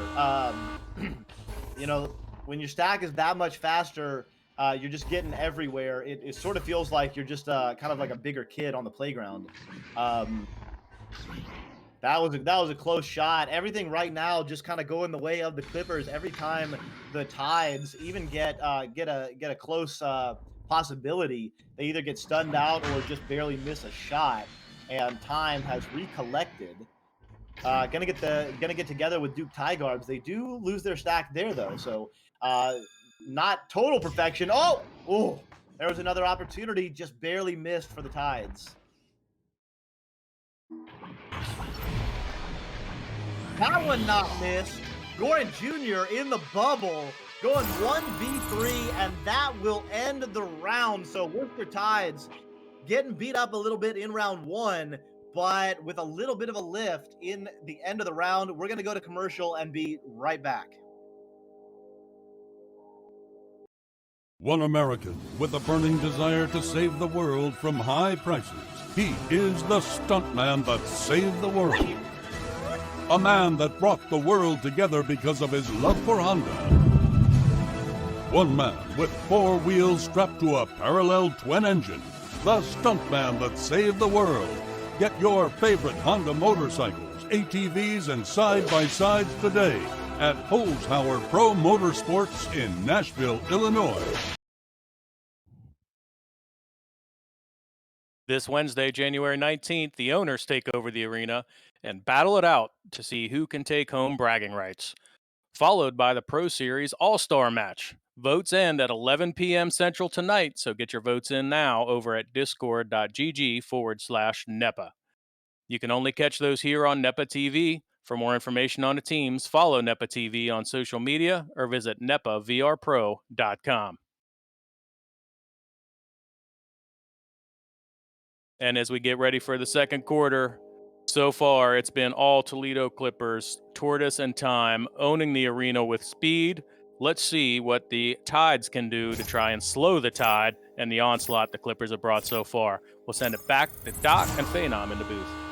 Well, that's how you do it. Get your stack flying. That's the first offensive joust that was won by the Tides.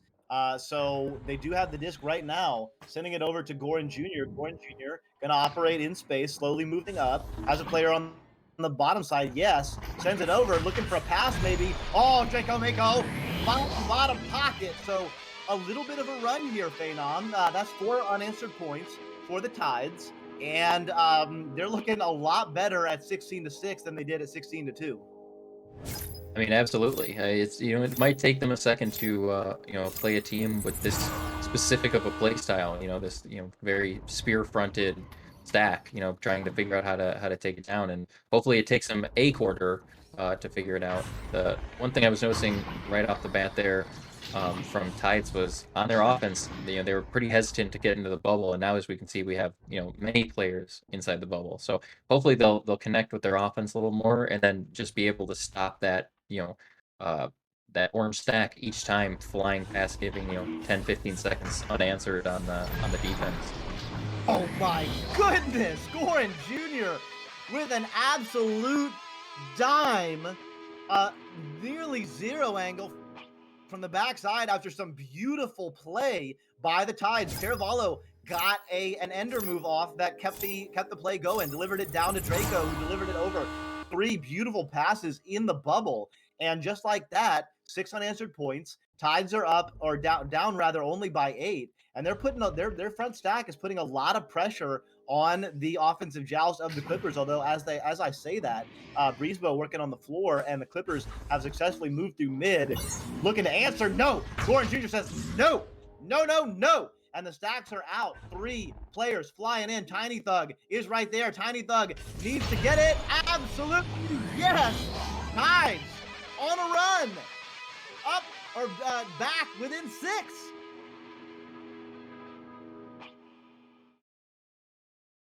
And TechnoWubs in the chat saying, come on, Tides. Easy comeback. I don't know about easy, but they're definitely looking good. And yeah, the offensive joust of the Clippers has not looked as collected as their defensive pressure. So maybe that's the secret right now. Just don't let them score and keep the pressure on them. Just like that, though. Yeah, well, Draco Mako does have the disc. That's a good clear, and the goal is open right there. Can you sling that from a long distance? Holy cow, Gordon Jr. from 27 meters out.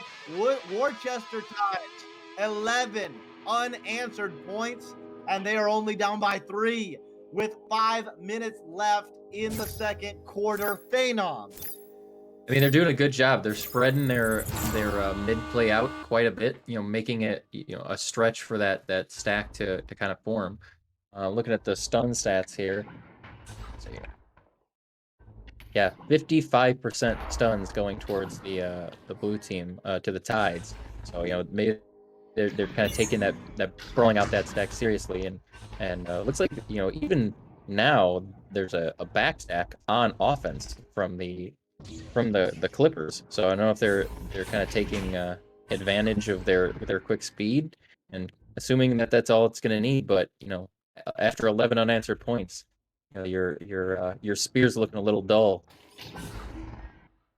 Yeah, absolutely. Although they're flying around right now, and the backstack is flying up. Time going to try and deliver it, but it bounces off the Geo there, that bow tie. So they will have to reset. And just like that, I mean, yeah, Tortoise had an opportunity in the bubble. Made a little stop move using the brakes there, and did juke one, but got stunned out by another. So that was an opportunity missed. And the Tides, they're not giving up. They know what's on the line. This is win or go home. This is win or go home. Which Duke Tigers no. Parallel says no. So the defense for the Tides is really keeping them in the game. Remember, there's finals on the line. So all of these players are gonna be fighting until the absolute last gasp. Caravallo in the area. Breezebo in the area. Warren Jr. delivers again. We have a tie game, Phenom. I mean, it's fantastic defense. The fact that Goran can move out that far, and then for the rest of the team to come in clutch, give it right to him, and take an open shot. I mean, they're playing that 3 back 1 forward, and obviously Goran's on quite a heater right now. So if he keeps not missing those shots, they're just going to keep draining those 3-pointers. So now electing to go a little bit more slowly. Clippers have got to be, they got to take a few breaths. They jumped out to such an early lead, and now the game is tied. So brand new game starting right now, and they're moving up, showing absolute poise. Time to Tortoise, Tortoise to Time. Time getting stunned out. Goran Jr. in the area, backstack, flying through. Paravallo right there. Gonna maybe shoot it. What a save by Tortoise and Co. I'm not sure who got a hand on it. Tortoise was in the area. There were another couple players in the area as well. Co-players overshooting this one. Disc is floating free for a good long while. Goran Jr. going to collect it. Passes it over. That's a shot. Just going to be a bit wide. Tough angle from a long distance. Goal is still open for 3. And that delivery is good. Goran Jr. 9 points in a row for Goran Jr. themselves. 3 big-time threes. And chat, Tides are up. Yeah, Draco's doing really good work in the backfield there, making sure that the stacks just do not exist. I mean, there was 3 or 4 of the orange side just sitting back on blue, unable to move, just stunned out that entire play. So they've changed up their game, and they're really trying to be aggressive to break up those stacks, and it's working for them. It absolutely is. Time delivering it over to Tortoise now. Tortoise floating in space. Tortoise gonna go with a little bit of juking, buying time. Oh, Tortoise keeping the eyes open, looking for passes at the same time, keeping the eye on the prize, which is that big square net.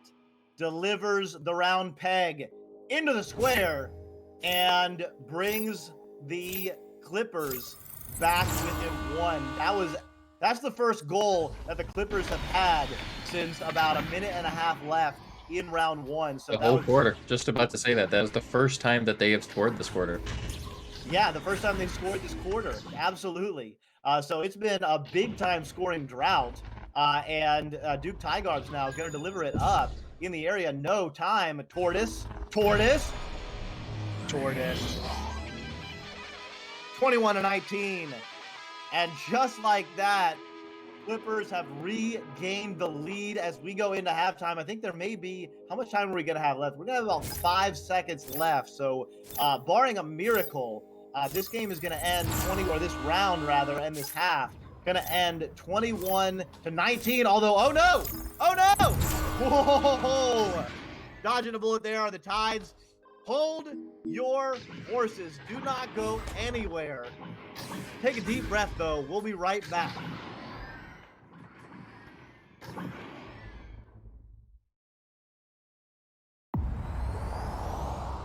Play Game Time playlist.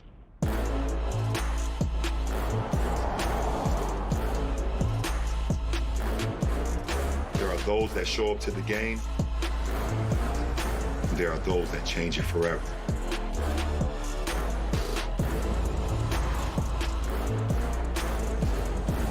The ones that achieve the unthinkable to move the world forward. And sometimes in directions we never thought possible.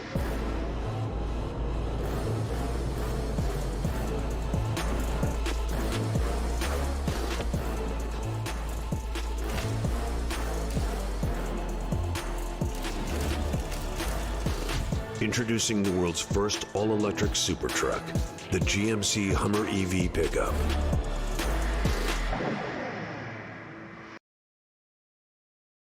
Come and compete with the pros March 18th through the 20th in St. Louis, Missouri. This one-of-a-kind event is supporting the Special Olympics and hosted at Busch Stadium's exclusive Redbird Club. With multiple brackets, side activities, and more, this will be the LAN event of 2022. Go to NEPAVRPro.com for more information. And now let's take a look at some highlights from the previous week.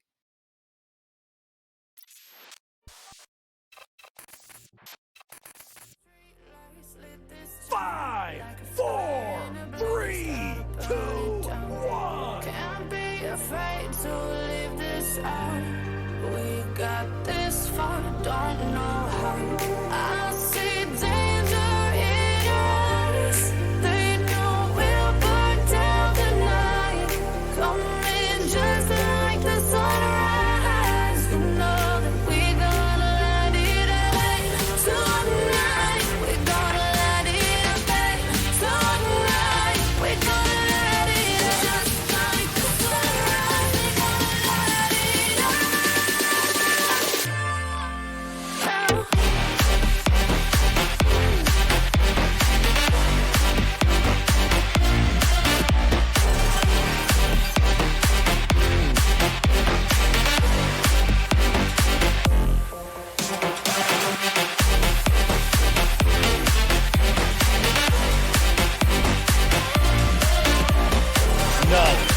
What? He hit the impossible shot! That was the impossible shot!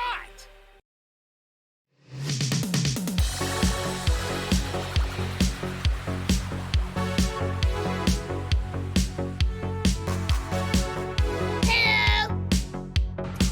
110%, guys. Got to outwork your opponents. Let's go. 3, 2, 1, fight!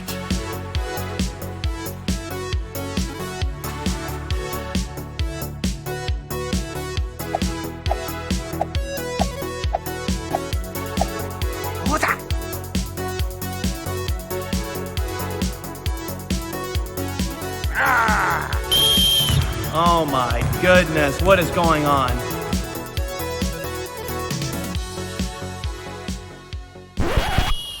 What are y'all doing, man? Come on.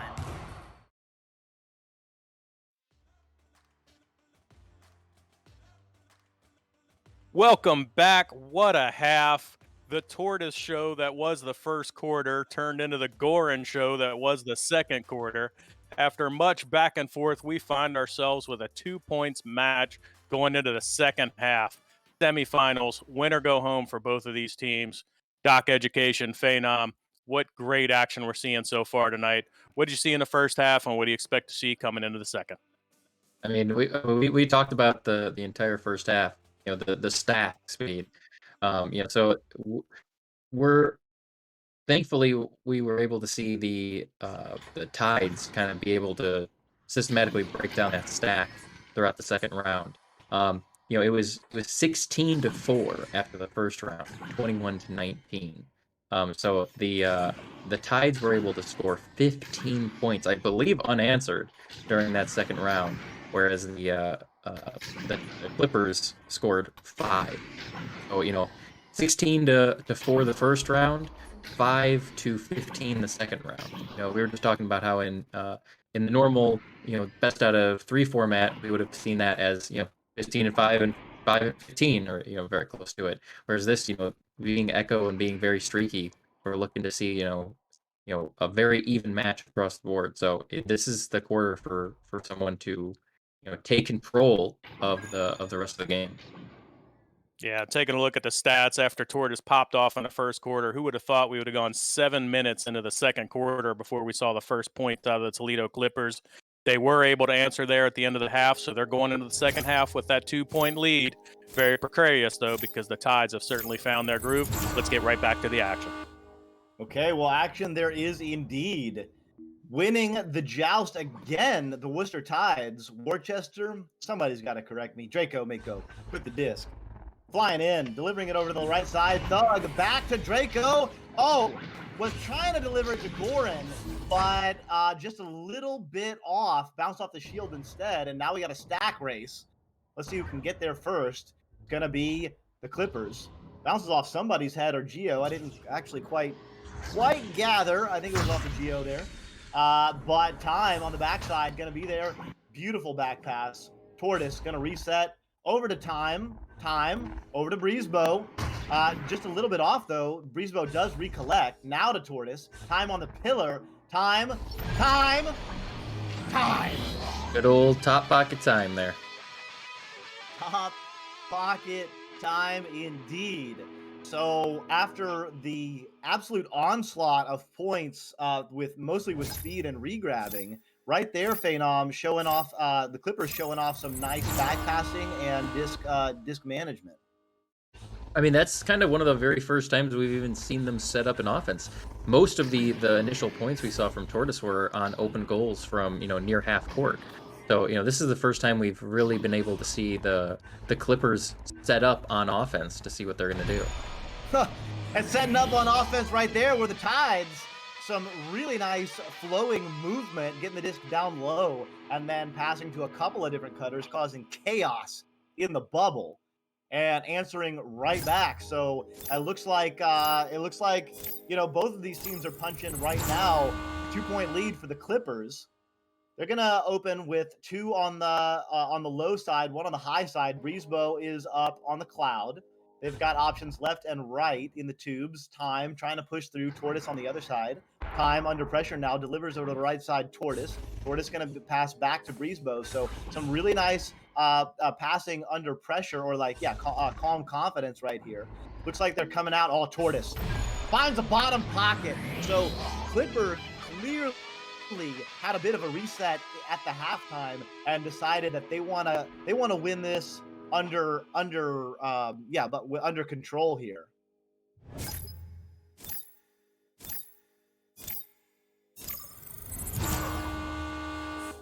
So offensive joust now for the Tides. Draco Mako with the disc, delivers to the right side.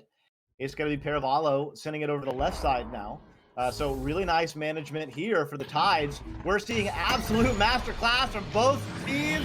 Thug scoring right back. So I think there have been no defensive stops in this round. It has just been punch for punch for punch. Yeah, they're super aggressive on their mid play so far. Not a lot of man type defense on the mid, which ends up with kind of a 2v2 in the bubble a lot of times instead of setting up very quickly. As they're just kind of constantly fighting each other. Kind of probably a backlash from the way that the Tides are not playing due to those stacks. I mean, they're kind of pulling them into their stronger position outside of the almost the two stack meta and to a kind of a 1v1 on all four sides. So obviously they're striving on that. They've pulled the man, I'm really bad with the team names. Is the Clippers, even though they're orange too on the thing. The Clippers are really good at keeping that stack mobile, but the Tides have kind of brought them into their home court advantage of not allowing them to let that stack do what it needs to do. And that's the only way you can deal with a stack. Right now, running a 2-stack meta as well are the Tides, adding some pressure. Tortoise floating in the mid, getting stunned out. Tiny Thug is right there. The back stack is not collected, though. The front stack gets back together. Oh, that Duke Tigarbs is right where they needed to be. Tortoise now delivers it over. Beautiful work. Tortoise and Time have a really nice connection. They know where each other are, and they really play a great two-player game, showing off right there. Tortoise to Time to Tortoise to Time. That's how that play went, with Duke Tigard sending it to Tortoise to kick it off. Time delivering it back and delivering the lead back for the Clippers. They are back up by 2 in this back-to-back game. I mean, I think that's kind of goes unnoticed is the ability for the Clippers right now is their positioning. Their positioning is fantastic. I mean, a lot of the newer Echo players, they notice a lot of times that passing is not easy. But the passing is not easy because the positions that you're putting yourself in make it harder. So a lot of times we see these teams, these high level teams just making pass after pass after pass. It's not because they're very good at passing. It's because they're very good at being open for a pass and making that pass as easy as possible. And right now, that is exactly what the Clippers are doing.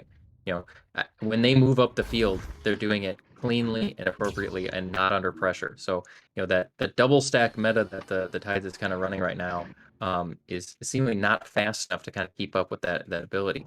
So, trying to switch it back to what they were succeeding with in that man type defense is I think the move for them right now.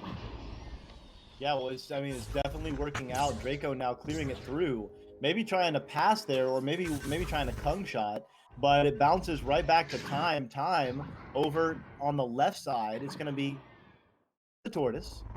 Tortoise trying to pass back to Time, but not connected to a Geo, and getting stunned out there. There's a little bit of a fight. Tortoise does recollect, though, win it, and tab it back to Time for the reset. Delivering is it in. Oh, Duke Tigarbs. Wow. Beautiful jukes, but has to bounce back, and Tortoise recollects the Time. So again, Clippers showing some speed, but also some management here.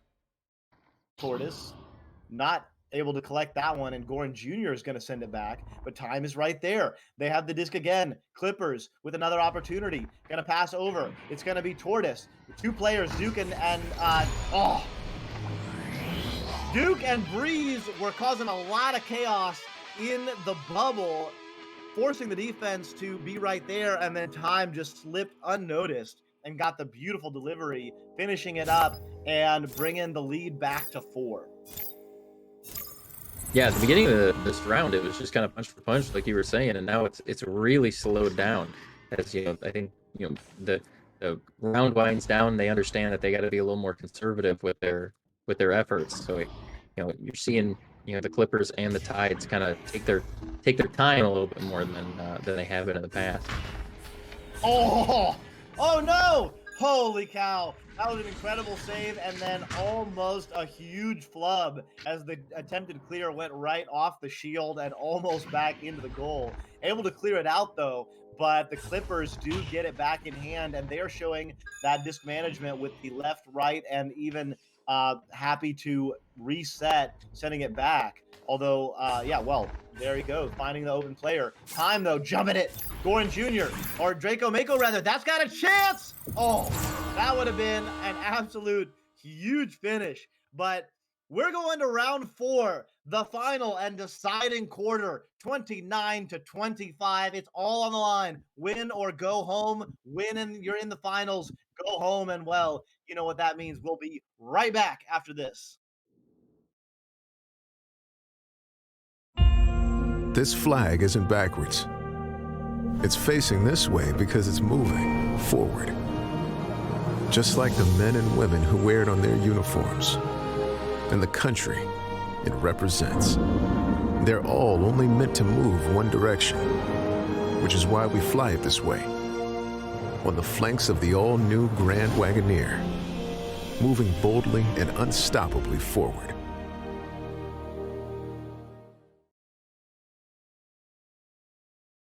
Friday nights at 9:30 p.m. Central. Be sure to check out Late Night with Ivan Thrive right here on Twitch. With fun games and exclusive interviews, we never know who will show up on Late Night VR. So join us at 9:30 p.m. Central right here at twitch.tv/the NEPA TV at 9:30 p.m. Central.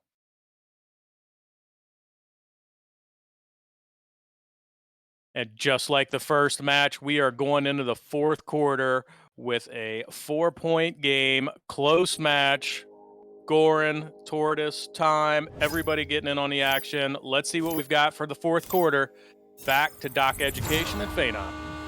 Okay, here we go. Tortoise and Time reconnecting with the win on that offensive joust. Duke Tigarbs over to Time. Time floating, finds the teammate Breezebow on the bottom side.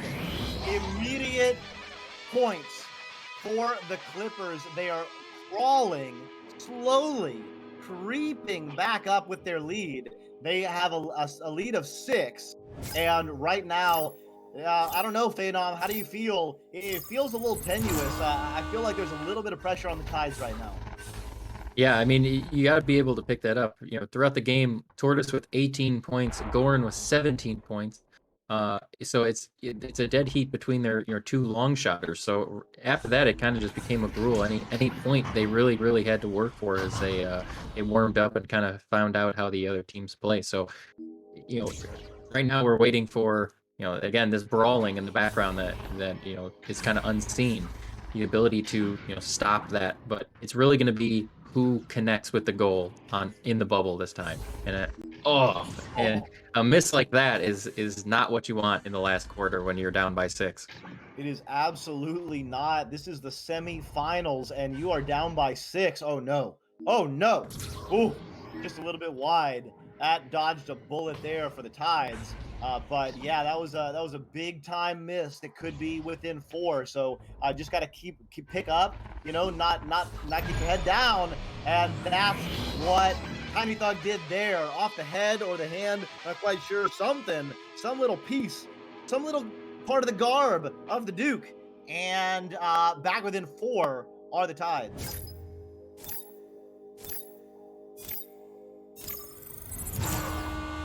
See what the Clippers elect to do. They send it down. Oh, that's going to be missed. Although it might turn out to their advantage. The bounce is found by Tortoise. Tortoise floating. Tortoise finds the backside. So a little bit of luck there with that attempted pass, not quite connecting, but eventually finding Tortoise with an open goal. So yeah, very aggressive play by the Tides, and the Clippers taking advantage. Yeah, as we know as Echo players, sometimes the joust advantage is not so advantage to have. So really, whoever kind of traps their opponents on that having to make plays after plays is really the rut you see at these the fourth quarter matches, is where they start to be more aggressive than they need to be, or less aggressive than they need to be, and they change that up and kind of are unable to cope with the change that quickly. Oh wow, that clear going right into the hands of a player from the Clippers, and they cleared it right through. So 6 points lead, still plenty of time, although definitely the pressure is increasing. Backline player there Duke Tigard is going to pick it up and attempt the clear. That clear is very good. Goes in, and now they have an advantage. But that backstack for the Tides. Oh no, Duke Tigard creeping up. That was huge.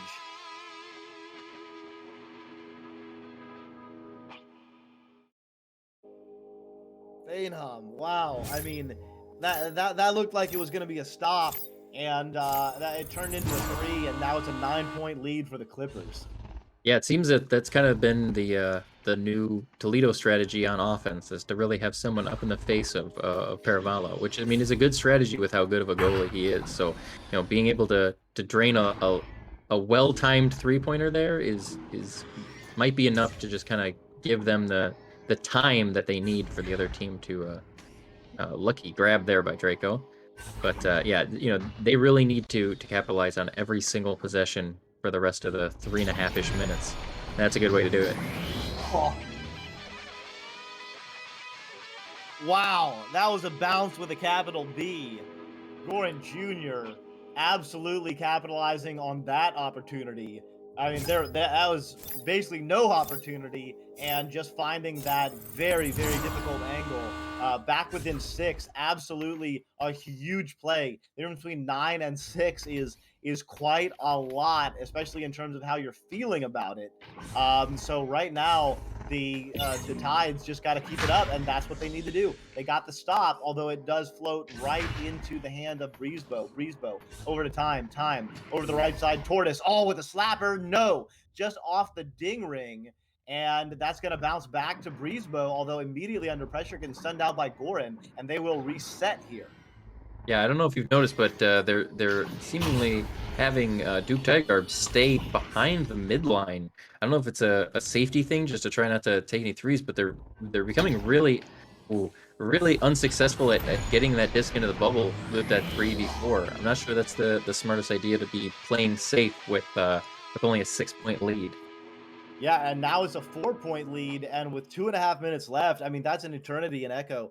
You could score about 8 or 10 points in 2.5 minutes. So we'll see if they elect to keep that same strategy. Rollout, right side, 2 players, left side, 1. Passes over to time.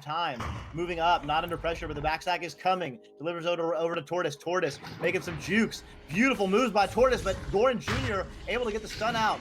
This is the pressure that they need. Time, though, in the right location. 2 minutes left. 4-point lead. Winner goes to the finals. Loser goes home. All the pressure is on.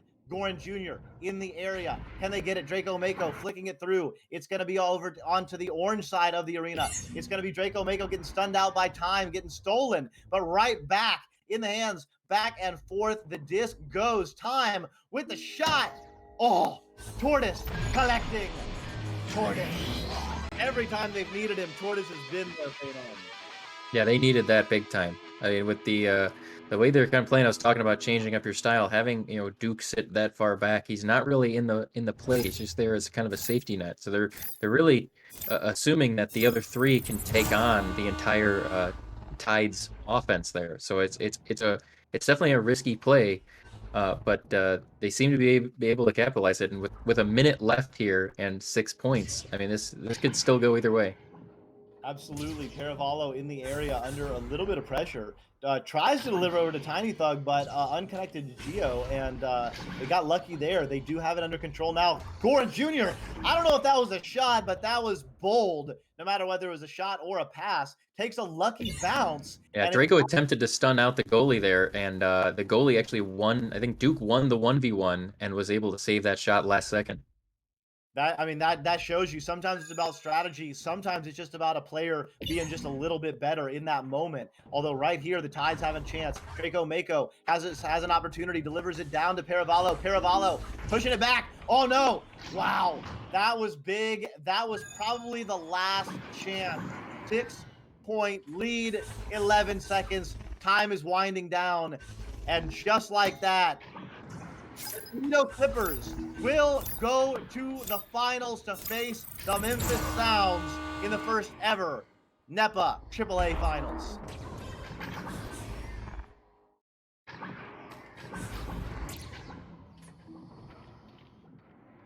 And what a match it was. What great action we have seen tonight.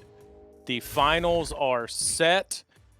If you're keeping score at home, number 1 seeds are winless tonight. That's right. Number 2 seeds from both sides of the AAA brackets going to the finals as the Toledo Clippers walk away with this one. And earlier we saw the Memphis Sounds take down the Omaha Cubs. Exciting match, guys. Came down to the final seconds. What did you think throughout the game? The momentum swung multiple times. At the end of the day, the Clippers are able to get it done.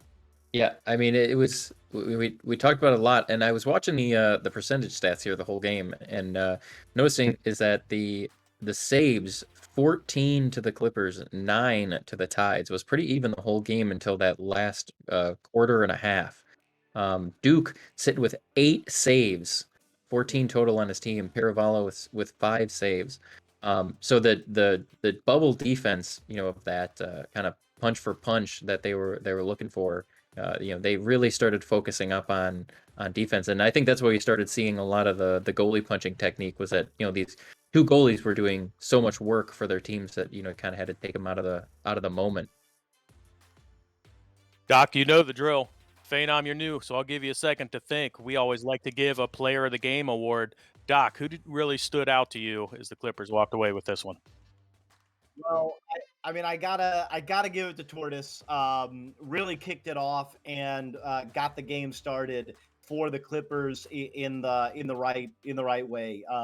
Just re-grabbing and able to get some big time goals at the end there. I mean, that last recollection off the ding for the score. Just really showed a lot of skill, especially with the re-grabbing and just being in the right place at the right time. I think I'm Phenom, gonna do you push agree?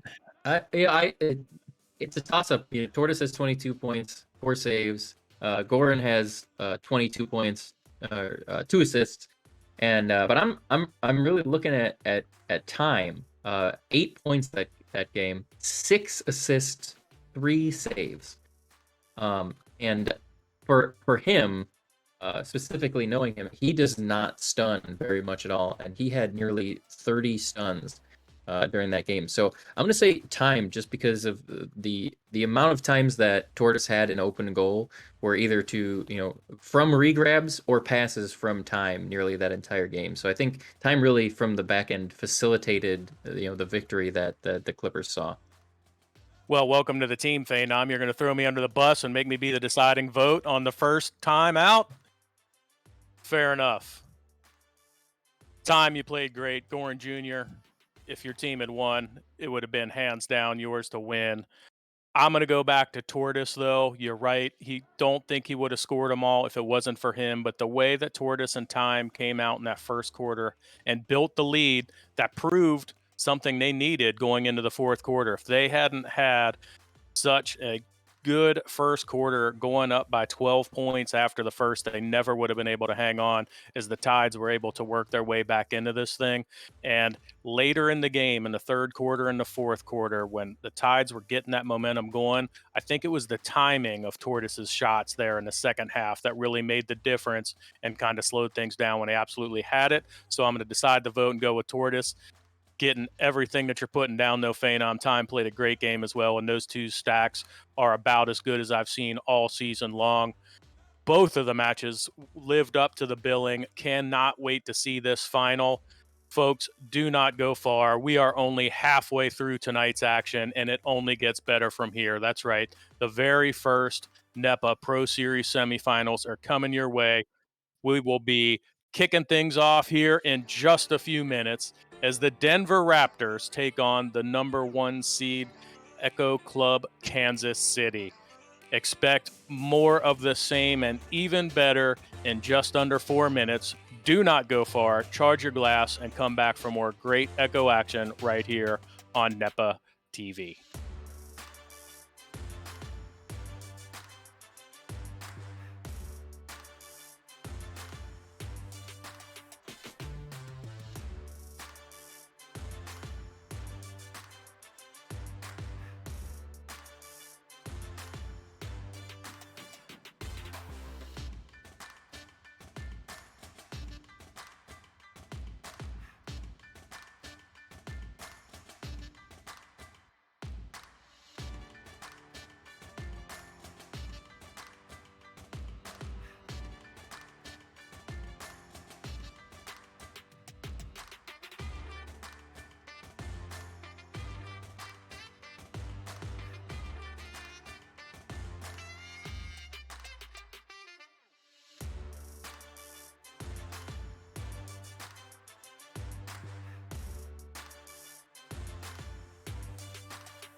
Welcome back, Echo units and NEPA fans. What a great night of action we've had so far. We have settled the AAA finals matchup, and unfortunately, two teams have seen their seasons come to an end. Next up for you is our first ever. We've got the Denver Raptors coming in against Echo Club Kansas City in our first matchup of the night. I'm joined by Doc Education and Phenom to bring you this great match. Gentlemen, my heart's going. We saw two great AAA matches. Now we get to the nitty-gritty of the Pro Series. What do we expect to see going into this game between Denver and Kansas City? Okay. Oh, sorry. I was still muted there. All right. So, I mean, this is going to be a fantastic game. The Raptors are very good at playing defense, and the Echo Club Kansas City is very good at playing offense. So it's going to be kind of a clash in that way. The thing I'm interested in seeing is how well Zach is going to be effective against the defense setup of Echo Club Kansas City, and just the ability for Palador does a lot of the stunning within the bubble defense. So his ability to keep up with guys like Oculus Stater and KFC, who are very mechanically sound. They are very difficult to catch and stun a lot of the times. So we're going to be able to see some player interactions here, specific player interactions that are going to be the defining factor of this game. Yeah, and I mean, great breakdown technically, and I guess I'll just mention emotionally, right? It's a lot on the line right now. This is the very first NEPA playoffs, and these players, even though almost all of them have some championship DNA in their blood, or at least experience at the highest level and in kind of elimination scenarios, their blood is going to be pumping. They're going to be feeling it, and there's going to be ups and downs for both teams in this games. There's going to be runs. There's going to be times when one team gets going, and the other team is going to have to dig deep. So that's where obviously having a player like Palador who can calm you down, or on the other side, obviously Oculus Hater, recent champion. Those players can bring a lot of experience and add a lot to the mix. I think as much as the technical aspects of this game are going to be important, so too are going to be those emotions at those key moments. Yeah, it's going to come down to the players on these teams. It's whoever realistically shows up today is going to walk out going into the finals. I don't think it's a given on either team who's going to win, which is a fantastic thing to go into in a game like this when it matters that much, is to not be okay. Well, we're just here to show up and see a team win. At any point in this game, we could see a team take the lead or lose the lead. So it's going to be if they've shown up and they're ready to play. And I know Echo Club Kansas City has been doing a lot of other team reviews on changing their offensive and defensive style. Zach being such an aggressor on the Raptors, I have to imagine that they're going to have some kind of counter strategy to kind of defend against him. Well, so far tonight in our two AAA semifinals, we've seen the number one seeds down. It's been the team coming out of the quarterfinal matches on Wednesday night that won both of those matches. Denver Raptors had a close one with the Florida Laser Sharks. They were able to come back, narrowly escape with a victory to earn their way into this game. Let's see if they can continue that momentum here. Echo Club Kansas City, meanwhile, had Wednesday night off. I'm sure they've been playing the scrims, but let's see what kind of momentum they can carry in to our first semifinal. Doc, Phenom, you've got it for the call. Let's get the action started. Here they come out of the tubes. Wit getting ahead on it first. Zach in the area. Palador in the area. Pairing him in the area. Palador with the flick back to Wit. Wit with the flick over the frisbee. Going side to side. Zach going to be picking it up. And now they finally have it under control. Witt going to deliver it down. It's going to be under control. Palace. Raptors, known for their intelligence and their ability to control the disc.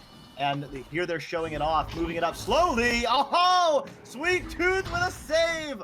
What a stop there after an absolutely beautifully managed offensive possession from the Raptors. An amazing save from Sweet Tooth. That's a shot. Oh, a little bit wide. In the area, Palador. Oh, another save from Sweet Tooth. So 2 big-time saves early days. That's huge for the scoreboard. It's huge for the momentum, and definitely maybe going to be getting in the heads a little bit of the Raptors, Phenom. Palace with the disc. Palador cutting. Zach cutting. Oh, I don't know if Sweet Tooth got a hand on it. The disc turned blue, so somebody got a hand on it. Early days. Oh, no. Oh, no. Oh, I thought that had a chance. It was just a little bit wide. And it's going to be Oculusator picking up the disc for the first time. It's going to be offensive joust or offensive movement, but Palace is going to pick it up and sending it over to the other side. So 2 minutes gone by. No one has scored just yet. So amazing defensive stops and some near misses early. Yeah, I've seen a lot of the clear and boost strategy from these very aggressive teams, but the second they clear it, they start fighting, or the stacks have made near misses. So it's just a constant turnover right now, waiting for somebody to kind of take the initiative and take that momentum swing. Looks like we're having some troubles even clearing the disc right now from both teams. So maybe some warm-ups, whether they elected to take a warm-up scrim or not. We just waiting for these 2 teams to kind of show us what they're made out of and take some lead. Yeah, Zach calming everyone down, has the disc on the backside, not under any pressure. Palador trying to do the same under a little bit of pressure from KFC. But now they've got their offense going. Palace moving over, creating spacing. They're really stretching the defense out. They are touching all corners of the arena right now, giving Palador space to operate. Oculusator came up, but Palador gets it right back. That disc is tapped out, though, now, and regrabbing Stack is there. That's going to be a shot. Oh, my goodness. Oculus from 33 meters out at 18 meters a second, an absolute strike to get the score going 3 minutes in, and it is Echo Club Kansas City up by 3. Yeah, in the past we've seen Zach kind of come out and score a lot of the historical points for Denver Raptors. So seeing him on the back line and no players in the bubble, I mean, we can see why the Echo Club Kansas City is being so aggressive on their defense. They can be, as they're not being, their bubble hasn't really been penetrated much with the offensive either stacking or positioning.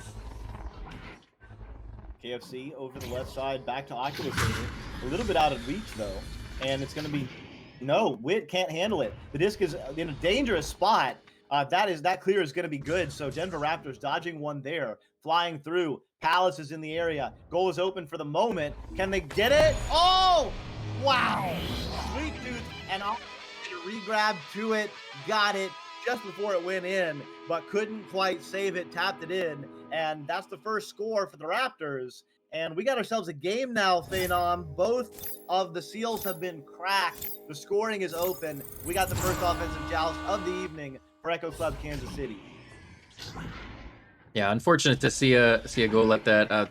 As obviously that was a 50-50. Thankfully we haven't seen many of those tonight.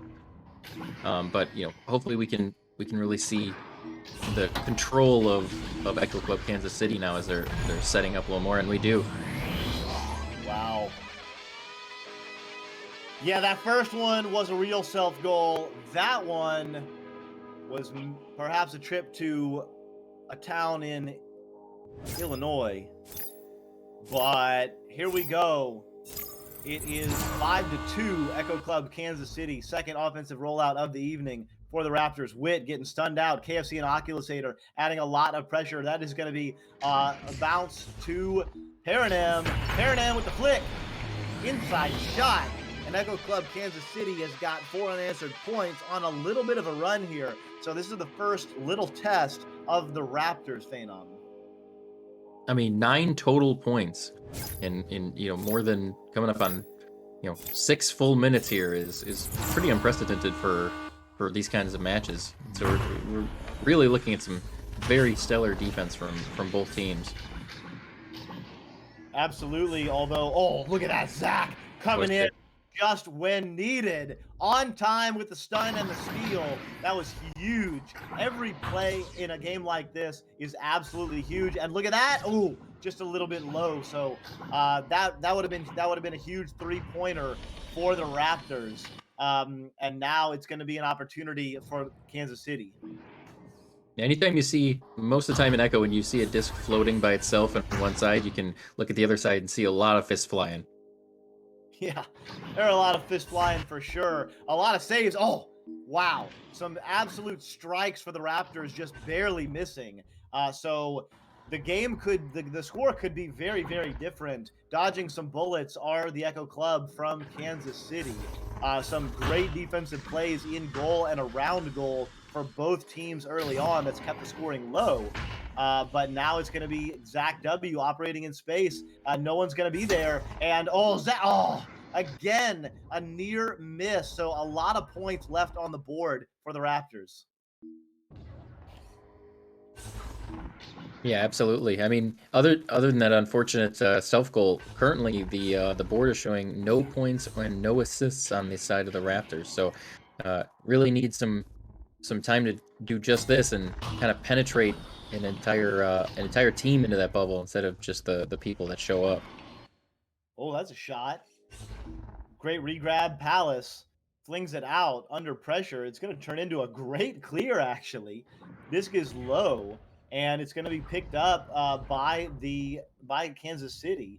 But they're gonna have to clear it, and they are gonna lose it. So 4 players all together for the Raptors. So everybody's feeling each other out. There are a lot of nerves, and the Raptors have left a lot of points on the board. Oh, Palace, an incredible save. That's got a chance. It's going to be deep into the bubble. Can any regrabbing stack get together? There they come. Palace off the backboard. Yes. Going to close round 1 with a score, and that was huge. 7-4. First quarter score for you in this semifinal matchup. We're going to go to commercial and be right back.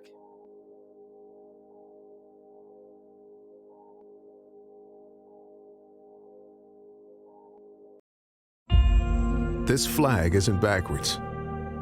It's facing this way because it's moving forward.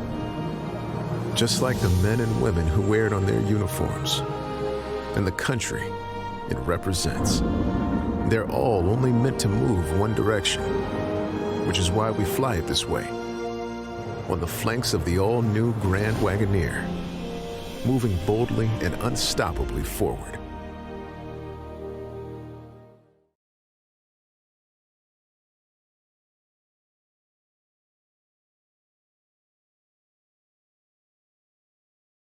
This Wednesday, January 19th, the owners take over the arena and battle it out to see who can take home bragging rights. Followed by the Pro Series All-Star match. Votes end at 11 p.m. Central tonight. Get out. Vote now. It's going to close. You can only catch these here on NEPA TV. For more information on the teams, follow NEPA TV on social media or visit NEPAVRPro.com. Gentlemen, great night of matchups, great first quarter. It's a single score game going into the second. But back to you. Bring us that action. Well, teams are going to come out. Let's see who wins the joust, but it has absolutely not disappointed early. It's going to be the Echo Club from Kansas City winning it. Oculusator, top pocket, Ock. 3-pointer to kick us off. Kansas City up by 6. Yeah, like I said at the beginning, I mean, this is going to be a beast in offense versus a beast in defense, and Denver Raptors stacks are looking faster this game than I think they have all season. So their speed on defense and in mid is just fantastic. We just we need to see them really find their groove against the Echo Club Kansas City and and kind of connect on some more open goals. Yeah, I think that's the key, the connection on the open goals. They have had opportunities. They've had close opportunities and they've had long ones, and they haven't really been able to connect. Obviously, only 4 points on the board, but you definitely expect more of those to go in as regression to the mean on the stats. You expect these players to make these shots, and that they will as the game continues. So the fact that they're only down by 6 is actually a pretty good for them, given how many points they have left on the board right there. Oh, see, there's another just very near miss for the Raptors here, and that's going to kick off a tap through. That had a chance, but the player, Sweet Tooth, flying in. That's a big time 3. So, I mean, Phenom, that's a 5-point turnaround with that opportunity that the Raptors had, turning into the 3 on the other side. Yeah, just looking at the possession times, the Raptors have actually had 60% of the possession time, 4 minutes compared to 2.5. So, they're holding it. They're just not making that connection. I would say if anyone watching at home, really focus on offense of Raptors, the pressure that Zach is kind of creating. He's been in the bubble the whole time, but I don't think he's had a free second to think during that entire time. I think it's really working out well for Echo Club Kansas City. It's just to to keep that very aggressive, very prolific offensive player just kind of under wrap the entire time. Sweet Tooth flying in. Oh, Palador stole it absolutely in midair. A little bit of a lucky bounce, although Oculusator will get a hand on it first. It looks like the Raptors will recollect. Palador with the disc. Gonna deliver it down low to Wit. Wit looking for a pass. Palace. Over to Zach. Zach to Palador. What a cut. What a pass. What a finish. Every score right now is huge for the Raptors because they haven't scored a lot. Neither have Echo Club Kansas City. They're not running away with it. 13 points about halfway through round 2. That's pretty good for keeping players like Oculusator, KFC, Sweet Tooth from tearing him. I mean, any one of those players can pop off at any minute. So good defense, but better offense on that last play. KFC flying in, finding the pocket. KFC, you cannot allow a player like that to go unbothered that close to the goal.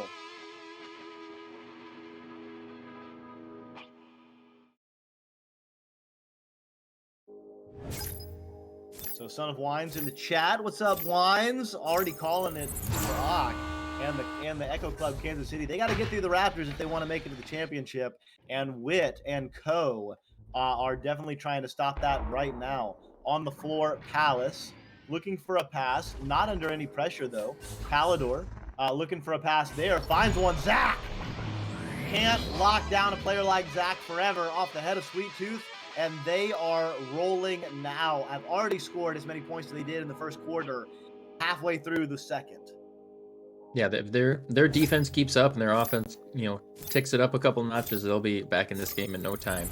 And as far as Echo Club Kansas City, they just need to find a way through that tight defense and let players like KFC and Oculusator really do their thing. And pairing him with her throwing style is really dangerous in that bubble. So they just need to really kind of set up. And each time they've set up an offense like this, it's been a near given every time they set up. So as far as the Raptors goes, trying to not let that happen, to kind of keep them on the mid player or 2v2s, something where they can't change or they can't choose exactly who's going to be striking is going to be key. Yeah, and that was a bit of a stun out by the Echo Club Kansas City that kept those defenders in line for the Raptors. So that's what allowed that score to happen. Delivers it in. It's going to be pairing him in the area, but doesn't quite connect with it. Zach W. Trying to connect to the cutting Palace, but just moving a bit too fast. On the backside, though, Wit is right there. Favorable bounce, and it does bounce back into the hands of the Echo Club for a minute. KFC coming in with a headbutt to themselves. Wow. KFC deserves an assist for that play.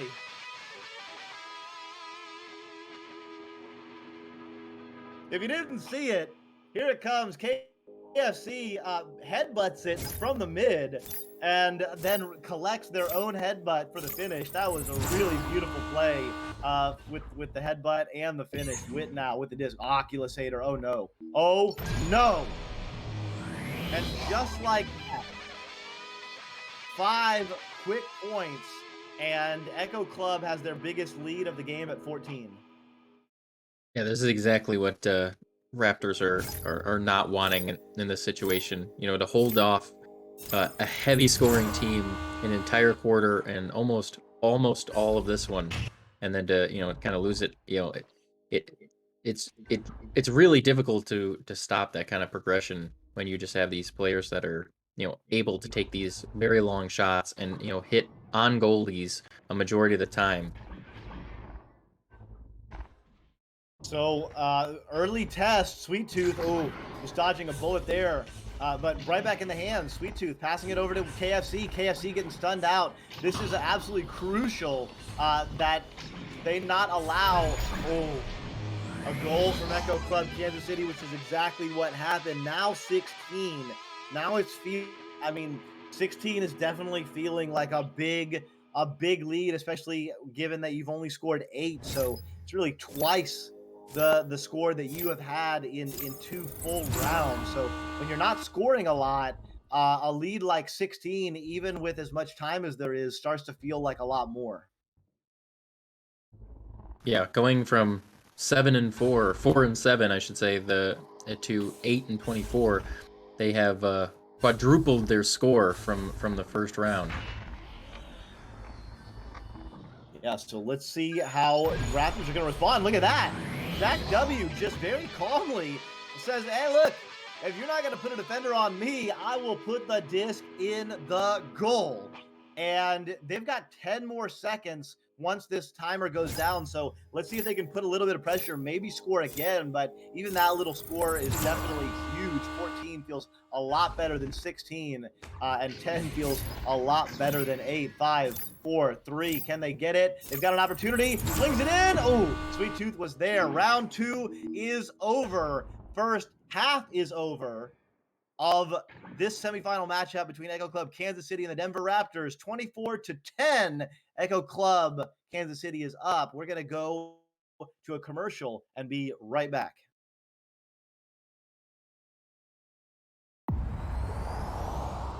Play Game Time playlist.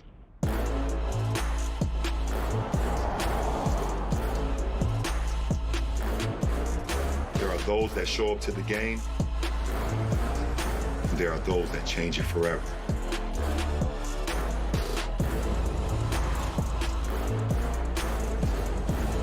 The ones that achieve the unthinkable to move the world forward. And sometimes in directions we never thought possible.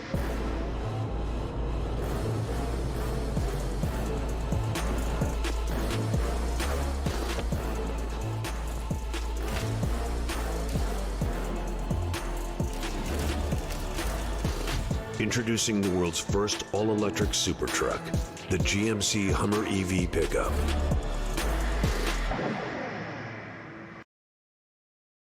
Come and compete with the pros March 18th through the 20th in St. Louis, Missouri.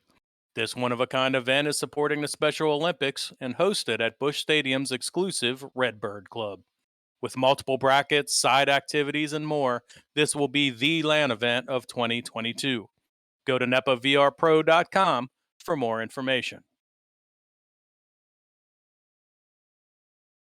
And now let's take a look at some highlights from the last week.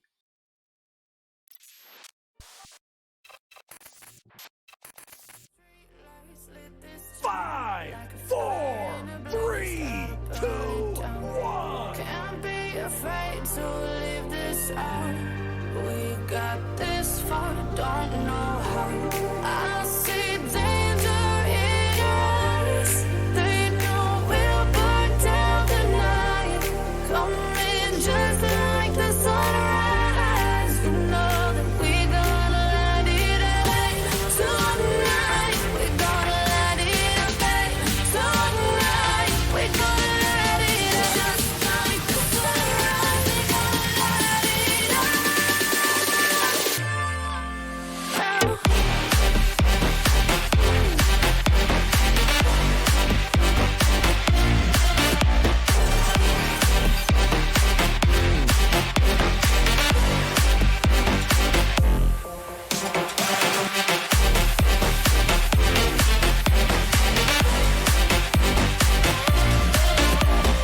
No. What? He hit the impossible shot! That was the impossible.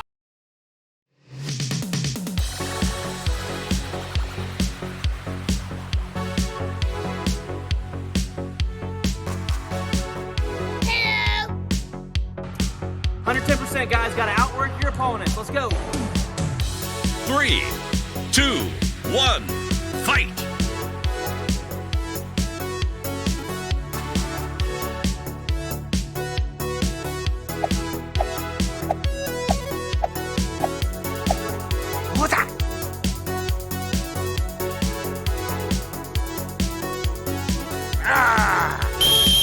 Oh my goodness, what is going on?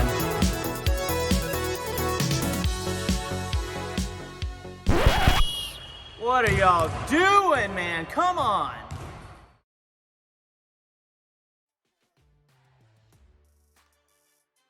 Welcome back to the halftime show. I'm joined by Doc Education and Phenom for tonight's call. Gentlemen, it has been an exciting match. So far, the scoring has been a bit one-sided, though. What'd you see in the first half, Phenom? I mean, it was close that whole first quarter. It was anyone's game. Knowing that they were just waiting to put their fangs down on the Echo Club Kansas City. So, as far as the Raptors go, we need to see them keep up exactly what they're doing on defense, but just connect on offense. They left a couple times. Echo Club Kansas City really singling out Zach on the defense. So, as far as Echo Club Kansas City, they just need to continue what they're doing. They'll figure out, the defense as they go, and staying on Zach and preventing them from scoring is exactly what they did. So, it's just kind of whether or not the Raptors can show up this next half. And as we pull up the stats here, Denver Raptors known for their defense, particularly in the bubble, but when they do well, it's because Zach W. gets involved on the offensive end as well. We saw him do that in the second quarter. I think he walked away with 3 goals there in the second to keep them on the board, to keep things close. Let's see if he can keep any of that momentum going for the Denver Raptors as they try to crawl back in against the number 1 seed. And I'll say as a goalie, in a long-term goalie in this game, the best goalie in this game is 3 good defenders. Yeah, and the Denver Raptors put three good defenders on the field or in the arena for the vast majority of that game, right? It was just at the very end of round 2 that Echo Club Kansas City really started taking off. So let's see if Raptors can continue their defensive stops, and if some of these dings out can turn into dings in. That's not going to do it. Oculusator with the flick, it's going to go down to the floor, and luckily for the Raptors, they will pick it up, although that's going to be trapped in that trap area. Sweet Tooth going to do some damage, and pass it to the backside. Oculusator back to Sweet Tooth. Sweet Tooth operating. Oh, wow. KFC had it there. Clear, not good. Paranim collects it. I was gonna say, Faye, that was the 3 good defenders they needed, but the clear was not their friend, and up by 16 now are Echo Club Kansas City. Yeah, against that Echo Club Kansas City offense, it is it is do or die. Defense is the hardest part of this game, so being able to do it and then hand it right back to the people you just stopped is kind of worst case scenario for a lot of defense. Ooh, and that's not how you do it either. Losing the disc on the offensive joust. I mean, under a lot of pressure, Echo Club Kansas City really taking it to the Raptors right now, kind of running away with it. And, there's still plenty of time, but 19 points down, and you've only scored 10. So it's nearly twice your point total. This feels like a very important next little 6 minutes to end this round here for the Raptors. With the disc, passes over to Zach. Zach operating. Palace, yes. So let's hope that kicks off a run, because whether you're a Raptors fan or a Kansas City fan, you have got to be rooting for a good game. And so we're all hoping for a little run from Raptors, right? Right, chat? Let us know. Absolutely. If they can keep Echo Club Kansas City on mid and not let them set up on bubble, and then just connect every possession they have, I mean, this is theirs to take back. So, Easier said than done. Absolutely, especially with a team like Echo Club Kansas City on the other side. Sweet Tooth with the disc juking. KFC with the disc has an open player on the right side floor. Gonna deliver it to the high side instead. Oculusator. Paranym cutting down, causing a lot of chaos for herself. Low. KFC now, so they've got him fully spread out. KFC, oh my goodness.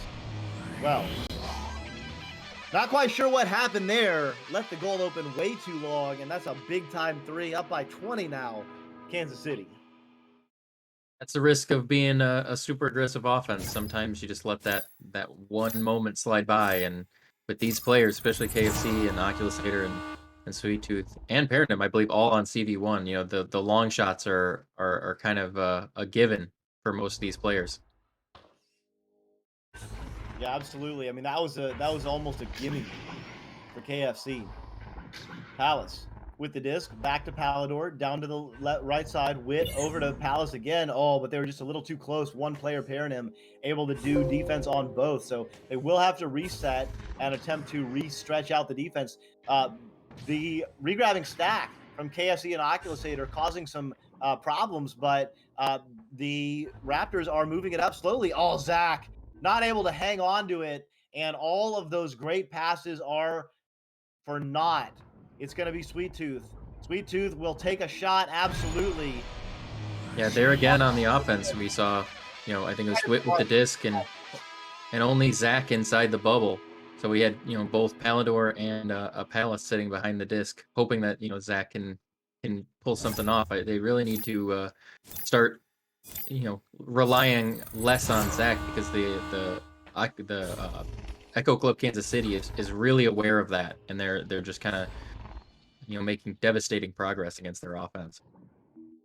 Yeah, absolutely. Palador now with the disc, and I mean, one of the downsides, or the risks of a controlled offense is, you know, you can make 5 or 6 great passes and then you just miss one, and you lose all the traction that you had, and that's happened to the Denver Raptors quite a few times in this game. Let's see if they can make that shot. Yes, Palace not out of it yet.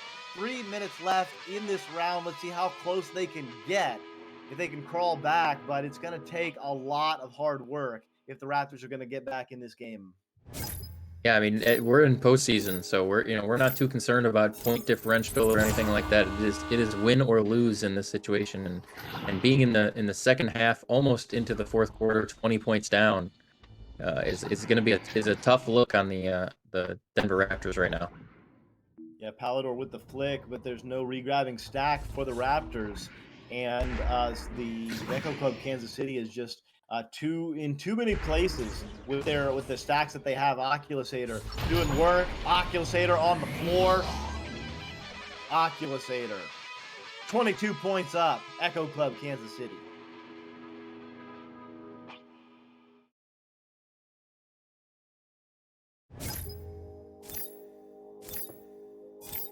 Ooh. Breather after that one. Raptors just having a little bit of miscommunication there, and that's not what you want. Oculusator, dodging a final bullet, but I mean, Echo Club Kansas City have just shown, I mean, they're looking really, really good right now. KFC reaching through the goal, stealing the goal from the teammate Oculusator. So Oculusator gets the assist, but it's still 2 points on the board for Echo Club Kansas City. And they are doing work. Every player with 2 or more assists. We have KFC Oculusator with, you know, 12 and 13 points. Sweet Tooth pairing him with 6 each. So all of these players are doing work on offense. You know, they are just able to, you know, kind of systematically, you know, work the Denver Raptors offense. Probably, you know, focusing a little bit more on trying to be more aggressive with the time that they have left, and opening more doors than we saw the first round. Yeah, KFC feeling it. Feeling it, flexing after that goal, just flying in with too much space to operate. I think the Raptors were ready to be on their offense on that one, and that missed clear from Zach W. It just found the wrong hand, and yeah, 42-15 right now. Raptors with the Zach W. Over the left side, Palace on the floor. Palace moving up. KFC and Ak are in a stack as usual. Zach, maybe a little bit of show off, maybe a little bit of this game is over, but able to find that top pocket and keep the scoring going. A little bit of jazz, a little bit of sparkles for the fans. Pretty smooth moves. That was fun to watch. But the round 3 is over, and Echo Club Kansas City is firmly in hand with this one. We're going to go to a commercial and be right back.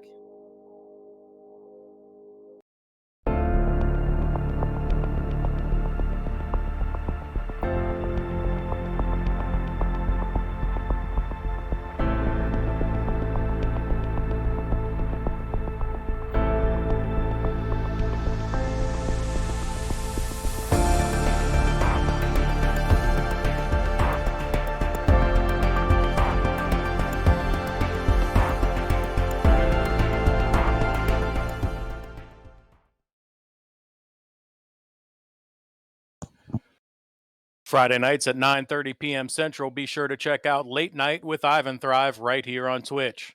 With fun games and exclusive interviews, we never know who will show up on Late Night VR. So join us at 9:30 p.m. Central right here at twitch.tv/the NEPA TV at 9:30 p.m. Central. If you didn't catch this week's episode with Reggie, make sure you tune in and check that one out as well.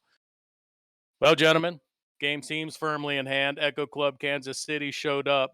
Denver Raptors are going to do their best with the last 8 minutes to crawl back into it, but known for their defense. Let's see if they can generate any offense to try and make their way back in. It's a very, very high mountain to climb.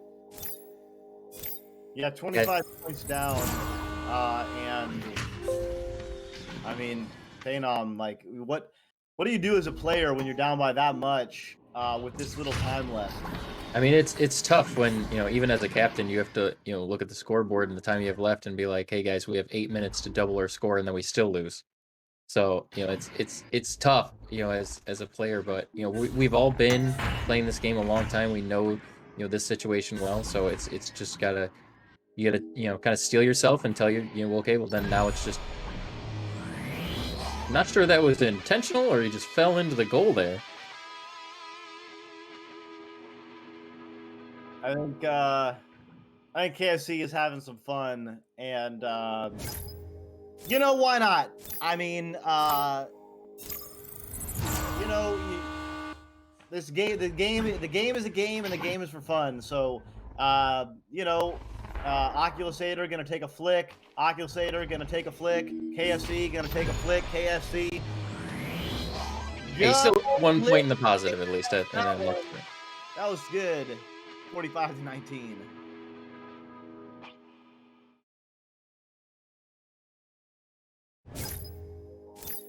So, air's been sucked out of this one just a little bit, but the players will keep it up. And I mean, fans, there's still going to be some good fun to be had. Palace to Witt floating over. He's going to send it back to Palace. Palace can go one-on-one against Sweet Tooth. Let's see what they do. Okay. Easy breezy. Beautiful. 2 points.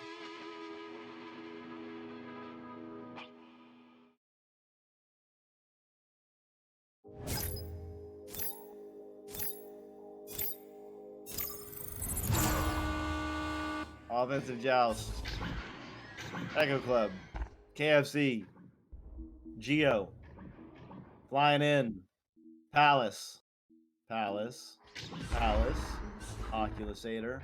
Over to Zach. Regrabbing stack. Palador and Witt are together. Palador with the disc. Gonna pass it over to Witt. Witt gonna flex and send it in. So 6 points for the Raptors in the last couple of minutes here. They are not giving up. they're gonna keep rolling. Echo Club Kansas City now on their offensive joust.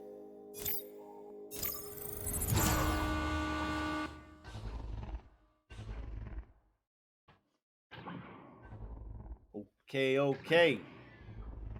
Echo Club Kansas City, pass it over to the right side. Paranim gonna float, gonna maybe take a pass, maybe make a shot. I'm not quite sure where that was connected, but Palador and Palace, the Double P's, are doing their regrabbing thing. Palace gonna pass it over to Zach. Zach back to Palace. Palace back to Wit. Wit back to Palador. Palador over to Zach. Zach. Sweet Tooth says no. Palace says A, maybe. Ding Ring says no. Zach says maybe. Sweet Tooth says no. Wit with the disc back. Sends it over to Zach. Finally. Sweet Tooth can't stop them all. Some great stops by Sweet Tooth in the goal. But Zach ultimately fighting that bottom pocket. It's 25-45 with about 4 minutes left. Sweet Tooth currently with 7 saves after that interaction. Sweet Tooth is absolutely cracked in so many ways. Really underrated goalie. Well known for the regrabbing, especially with Choco Lit has some records. The two of them do, and they're really able to stay together. Moving side to side in the defensive stack really beautifully. But kind of an underrated goalie. Oh, Wit, not giving it up. So back within 17. And Kansas City feeling a little too comfortable all of a sudden here. Wines saying Sweet is the best all-around player. I mean, yeah. Let's have a conversation in the chat. Sweet Tooth. Passing over to Oculusator. Down to Paranim. Paranim with the open goal. A little bit wide right. And Palador is in the area. Oculusator going to recollect. Sweet Tooth going to the backside. Palador kind of trying to make some defensive pressure on Oculusator, but not wanting to go too far out. KFC trying to bounce it off the pyramid there on the backside, but it'll be Paranim picking it back up to Palace. It's a lot of puppy names in this game, but Oculusator is going to hold it, and that's going to bounce over into the hands of Paranim to KFC, over to Ock styling, dancing, in the bubble, Biden a score. As the game winds down, players are having a little bit of fun, but still competing, still putting pressure on each other, and that was some beautiful moves in the bubble by Oculusator. Now we're seeing the kind of the true nature of especially KFC and Oculusator, being even more dangerous when they're more carefree than when they're going full sweat in matches. So this is gonna be, if not more dangerous for the Raptors to put this kind of mindset on those kinds of players. Absolutely. Oh, Oculusator. Oh, couple of fakes off the ding ring low. Oh, that's a bad bounce. And it's going to be Paranim with the disc again. Paranim will, I guess, wisely reset. No need to press here. Up by 19 with 1:40 left. Sweet Tooth with the disc, passing it over to Paranim. Paranim to Ock. So, I mean, still showing us how it's done, Phenom. That was some nice passing there. I mean, they have some of the best offense in the entire league. So watching them, have kind of immaculate control over the disc like that, and then just surgically place it inside the bubble when they need to, is exactly what they've done the entire series. Okay. Raptors moving it up. 1 minute left for your season. Showing the fans a good time. They're not sitting on their hands. They could be phoning it in, but they are continuing to battle. Zach W on the ceiling wasn't able to quite get it. Sweet Tooth with the attempted clear, but it bounces off the cloud.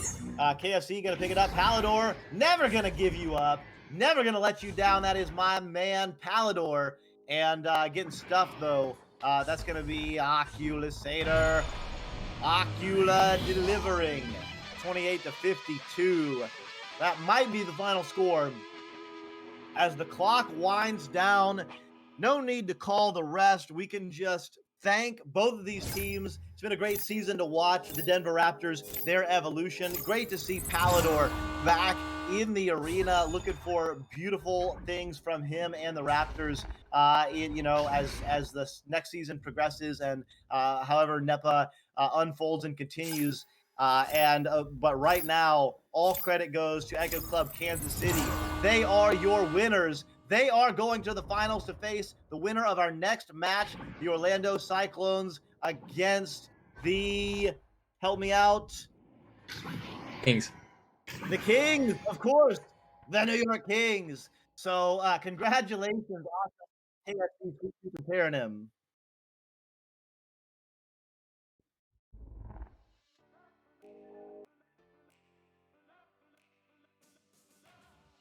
And as we take a look at the stats here, great match, exciting play. Hats off to the professionalism of the Denver Raptors. They continued to play on into the fourth quarter when things were well out of hand, but there was just too much Echo Club Kansas City coming at them tonight. Gentlemen, we've got to choose a player of the game. A lot of great play tonight. It's not going to be easy. Who did you like in tonight's matchup? I think hopefully I guess this is probably the constant of this segment, but hopefully I think we all believe in the same MVP this round. But my particular vote is got to be for KFC. He was the one who kind of took the lead there, even though Oculusator ended up with 2 more points. A lot of Oculusator's point came late game when he was very confident in their victory. But I think it was KFC that really put the nails in the coffin during those second and third quarters. Ooh, Doc, what do you think? the nails in the coffin for the Denver Raptors. Absolutely, KFC. Both of them did well. How about this? I'll give mine to Oculusator, and Brutus, I'm gonna put you on the spot to decide again. As you always do, and I've got to point out that Sweet Tooth had 7 saves and like 1 exchange.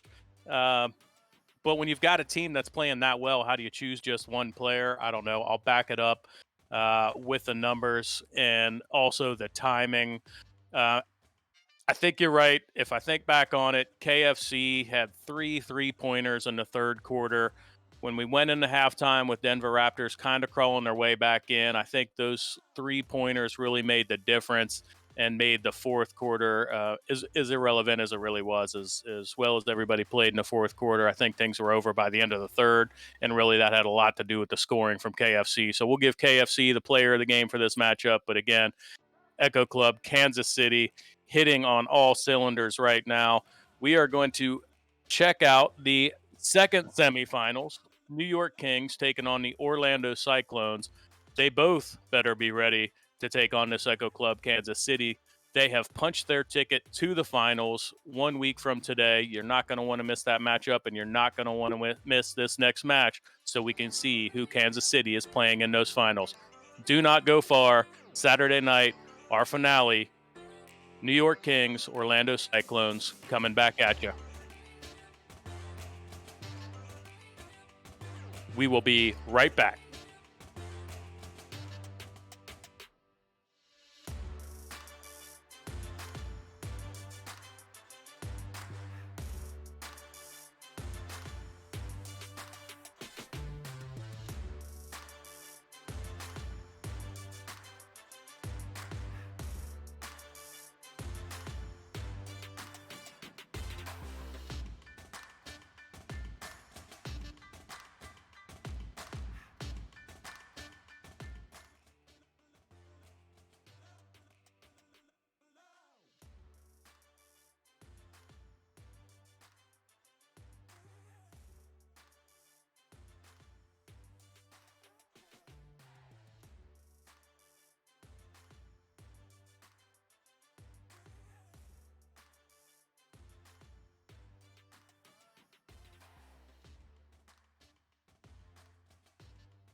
thanks.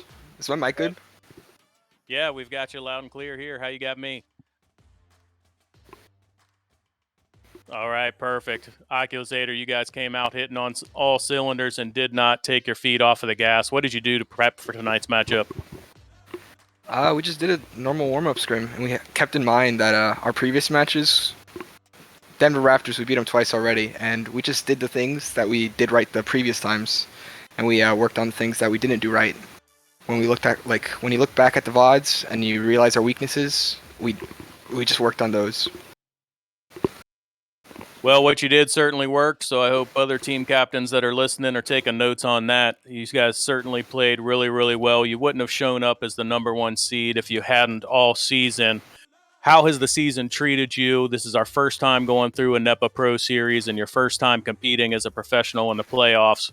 How was it? How was it different? I love the rule set, to be honest. Like, it's very different from VRMO, and I kind of like it, to be honest. So I don't know, maybe VRML can adopt it or something. That'd be sick. But yeah, playing as a pro is very fun. I love playing with new players, and I don't usually get to do that with VRML since you know, you pick your team, like Phenom was saying earlier. And how have you approached that as a captain, building that chemistry over the short span of a pro season?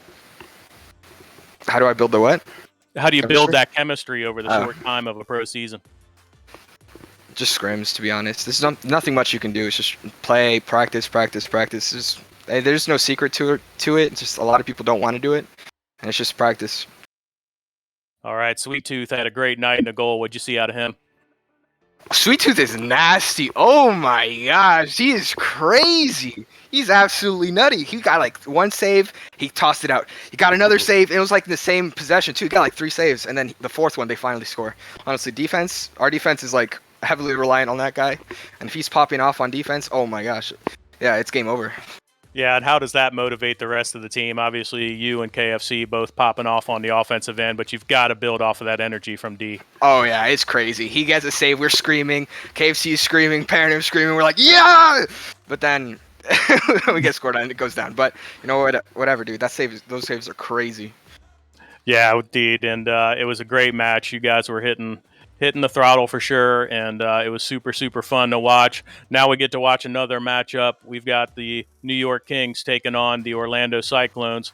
Who do you like to win the match? And if you had to choose your opponent in the finals, who would it be? Oh, that's an easy dub for an NYK, dude. I gotta go for them guys, you know? They're my homies. Ao and Strumbitsky, the easy calls for them. Honestly, they just gotta, like, I don't know. I'd say shut down game, but that's really hard to do. So maybe just shut down who he's partnered with.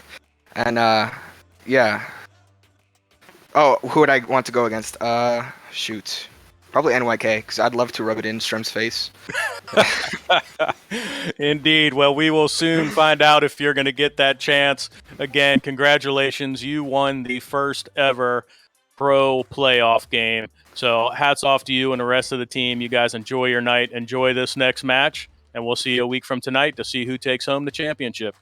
All right, bet. See you, man. Appreciate your time. See ya. Yep.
Welcome back, NEPA fans.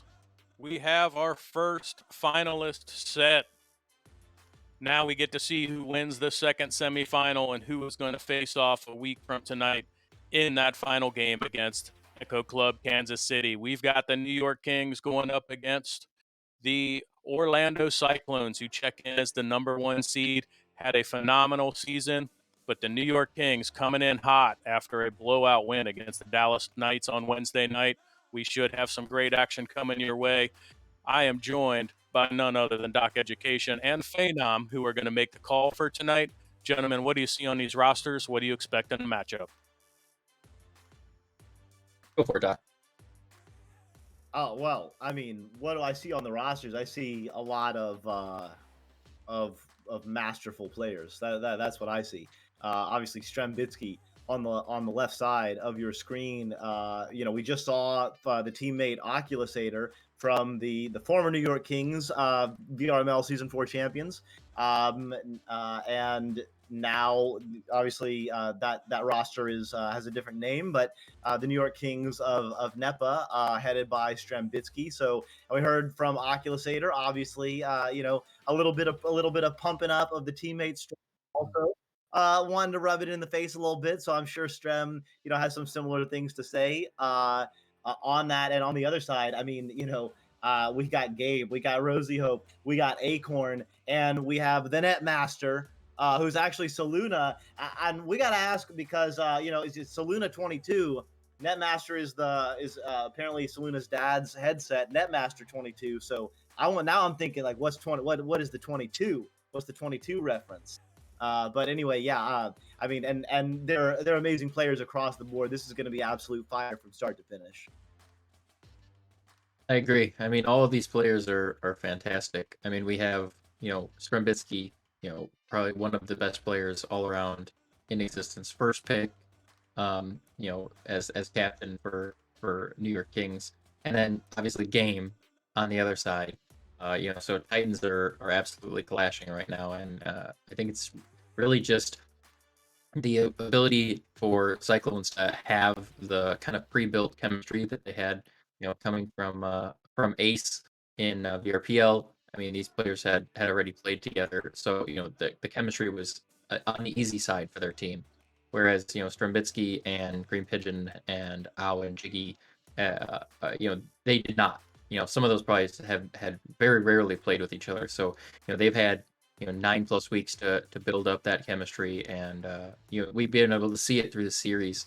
The first couple weeks, they definitely had some miscues, some chemistry issues, but they're in the finals for a reason, and that's because they were able to get around that and really learn to each other as players, and get out of their normal comfort zones that they would have seen in teams they chose for themselves. So it's going to be a fantastic game. I expect it will be. Talking about out of the comfort zone, how much does playing with the Netmaster headset affect Saluna? Both of these teams with full rosters tonight, so expecting a lot of great gameplay. We are going to get into the action. Doc, Phenom, take it away. Oh no. Oh no, it is time. Let's see who gets out of the tunnels first. Who gets the head on it first? Oh, it is Game with uncontested from the Kings. Acorn flying in. Acorn. So no contest on the offensive joust leads to a goal in 8 seconds for the Cyclones. I mean, that was a hell of a first start there. I mean, that was from 40 meters, about a 2-second top pocket between the throw and the pass. So yeah, and on their first offensive joust of the night are the Kings. Oh, they had it under control there, but one bad pass, and luckily that Green Pigeon was there. I think that had a chance, that half-court mail slot. Jiggy now with an open goal. Oh, doesn't see it. And disc is now floating. Was trying to just get it into an area for a regrabbing stack. Jiggy now with the disc, passes over to Strem. Strem uncontested. Oh, Acorn with the save. Sweet Tooth's teammate on Anomaly doing what Sweet Tooth did in the last game, and absolutely with an incredible stop early on. Those pickups are huge, and now they're going to reset are the Kings. Jiggy flying in, passes over to Strem. Strem gonna do a bit of juking, pass back to Jiggy. Jiggy to Pigeon. Pigeon, top pocket. So really nice work by the Kings. Just really great court vision there. Yeah, I mean, both these teams are fantastic at positioning and rotation and making their passes count. So I mean, it's gonna look like this the whole time. You're gonna see, long clears and then dunks. You're gonna see set up offense and defense. I mean, these two teams are extremely well matched. Yeah, so they're running an Ignite style rollout. I noticed this toward the end of the Ignite, to the end of last season in VRML, was this rollout where Game and a regrabbing partner will kind of pick up the disc and then attempt to have a left option and a right option. A bit of a breakdown here, but the goal's open. Oh no! Oh no! What a save by Strem! Jumping out, Acorn thought they had an open goal, but Strem was just right in the area with the regrabbing stack. Pigeon gonna take a shot. Oh, just a little bit low and right. Game gonna overshoot it though. Luckily, the teammate picks it up because that was an open goal opportunity. Acorn now gonna deliver it down low. Game gonna be in the area. Can't quite handle it though. It's gonna be, oh no, Saluna uncharacteristically missing. She'll float around and make a couple of bounces to the backside. Game, you do not want Game moving in space. Game juking everybody. Game over to Saluna. Saluna with the finish. So Game bringing all the defensive attention and then passing off to the teammate. Nice work. Yeah, it happens when you have a player that dangerous because they can be dangerous in their own right, but because they're so dangerous, you see these defenses really hard committing on them. And if you have other teammates like Acorn and Rosie and Saluna that are all capable in their own right, sometimes that over focus on that dangerous player just lets those other three right into the door, as we saw there. Yeah, and good patience, good spacing by Saluna to wait for the right time to cut, find the right space to be in. Pigeon on the backside, picking it up, maybe going to deliver it down to Al, loses the handle. So will recollect. Has the player on the backside. Strem is stunning. So it's a 3-on-2 off the backboard, off the head of Rosie, and we got ourselves a tie game. So blow for blow, early days, and just like you said, Phenom, both of these teams showing just a lot of skill, but also a lot of knowledge of the game in terms of how to move it about. Yeah, you're not going to see some grand plans or master strategies in work here. It is going to be grind versus grind, player errors versus player errors. It's going to be completely on what these players do during the match, because it's just they're both teams are so accurate and so fast and so aggressive, and it's going to be hard to really enact anything. It's just you're going off of practice and I'm talking about this, and they make a cloud shot. Oh, a cloud shot with Strem, and I don't know who the regrabbing partner was, but they absolutely flew back and did get there just in time, but the momentum took them into the goal. So some great offense, some great defense, but it resulted in, well, at least they took it away from a 3 to a 2. So there's a small victory there. And like you said, Phenom, it's going to be grinding. Those small, single point, little victories here and there might make the difference in the game. Pigeon getting stunned out.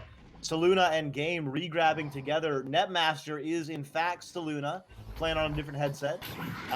So we'll allow it.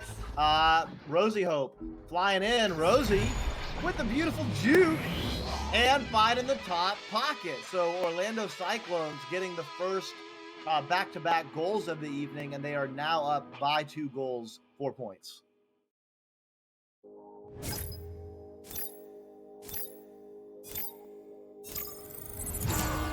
Offensive joust now for the Kings. Strem delivering it down low. Game and Saluna adding a lot of pressure. Strem going to pick it up and just has to clear it out. Jiggy and Hour together, but they will bounce off a Geo, and Acorn will pick it up. That's a shot.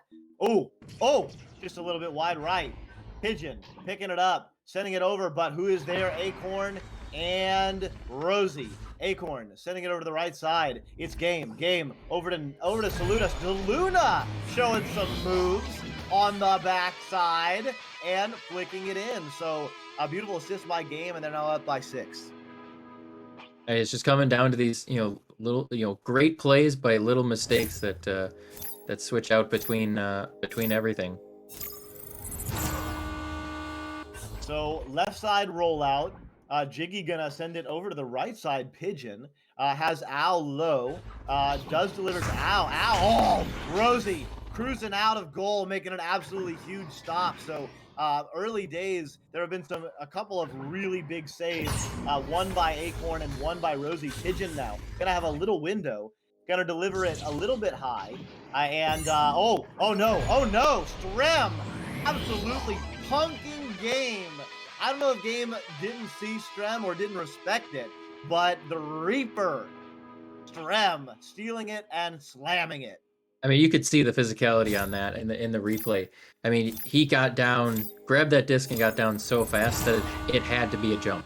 So he jumped for that, grabbed it out of his hands, and then crouched into goal. So I mean, when people talk about, the game has physicality, I mean, Strem is just showing you the upper limits of that perfectly. Yes, Stremming in a legals fashion. Exactly. We'll rebrand it. Oh, Strem in the area elected to let it go. Now Strem with the juke. Up, down, all around, and sending it down low. Strem. 8-10, ending round 1. And so we got ourselves a game. What a way to start. Don't go anywhere. We'll be right back.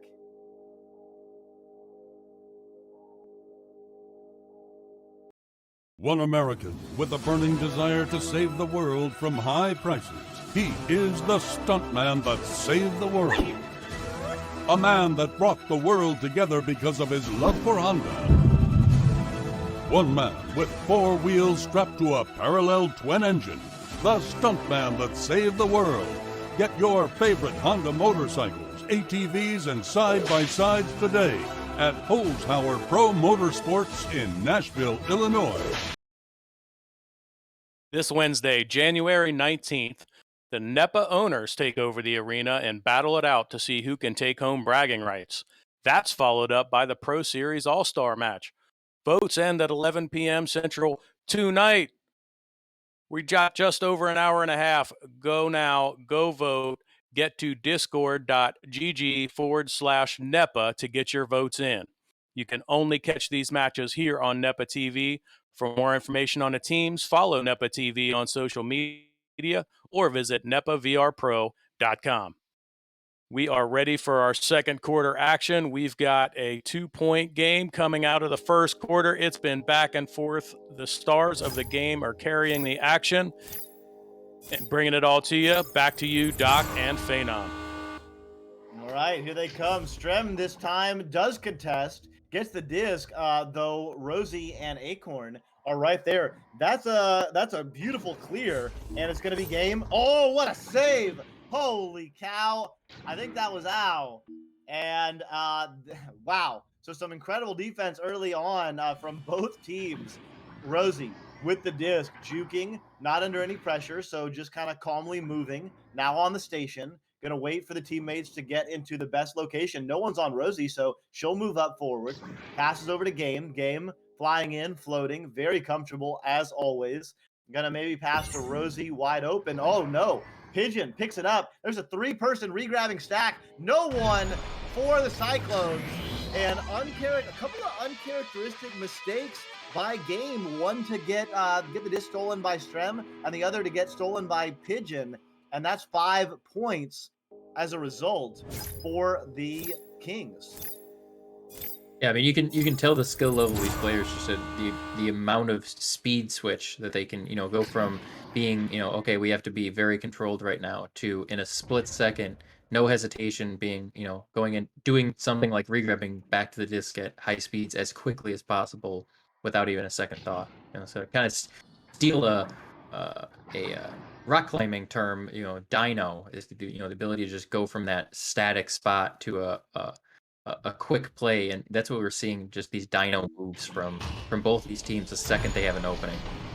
Wow, Strem with the assist, but ow, with the big time unofficial assist, getting the stun out on the goalie, allowing an easy finish by Pigeon. I got to mention, because you said the word dino, and I got to put this out there. I think competitive leagues need to allow custom chassis. I want to see dinos in the arena. It was talked about. It was talked about. I think one of the concerns was we didn't want it to be too cartoony. But other than the Dino chassis and maybe like the Samurai ones, some of the new ones have been looking more professional. We'll call it. So I'd love to see Rad kind of keep implementing some less crazy customizations, and I'll be all for it. No way. I say more crazy. I love the dino is my favorite by far, and I think. But the next one we need is another animal that is widely known in the community. We need the flamingo. I need to see flamingos in chat, y'all. Let Rad know we need a flamingo chassis right now. Ekin knows what's up. All right, back to the game. Kings are up by 3. There's a little bit of back and forth. Rosie and it looks like Saluna are regrabbing. That's a big time shot. Oh my goodness. Acorn from the tunnel, tying it up. What a game we've got in this Eastern Finals. 13-13 right now, tie game about halfway through quarter 2. I mean, we said it was anyone's game, and it still is. I mean, these two teams are playing fantastically. I mean, there's been so few times where you're like, okay, yeah, this is we're headed one way, or there's momentum one way. I mean, it's gone point for point. No team has ever really been in a even remotely comfortable lead. I mean, they are just scrapping for the last round and a half, trying to figure out who's going to take that one moment lead forwards. They can feel a little confident going into the rollouts. Yeah, and I mean, even this possession, neither team has been confident. There's so much pressure on both sides. Al now with the disc has Pigeon on the right side, finds Strem. Somehow Strem had a ton of space to go all the way from the ghost all the way in unopposed. You cannot let a player like that. You can't let any player at this level, let alone someone like Strem, operate like that, finding it easy. And the Kings have a lead now. That was all Al in the background there. The Saluna and Game Stack on the pressure was pushing in, and then Al really focused on making sure that stack died in the back line. So Al was to thank for that entire interaction that Strem had. Oh wow, and Game getting stolen again. So very uncharacteristic. Game's had a few turnovers in this game, and that is definitely been I think 5 or 7 points to the credit of the Kings as a result directly. Oh my God, Acorn finding Saluna, hanging out on the post, beautiful passing. So Acorn as an offense generator with a 3-pointer last score, and beautiful passing there. And I'll say Saluna's headset change seemingly having little impact in this game so far. Yeah, sometimes it can. I'm not quite sure if it's another CV1 or what it is. Oh, Jiggy just missing an open goal opportunity there. That was huge. Dodging a bullet are the Cyclones. Regrabbing Stack, flying back in. Strem gonna get beaten up a little bit by Game. Game with the attempt on the ender, but Strem jumping right back in. Pigeon, though, getting punked.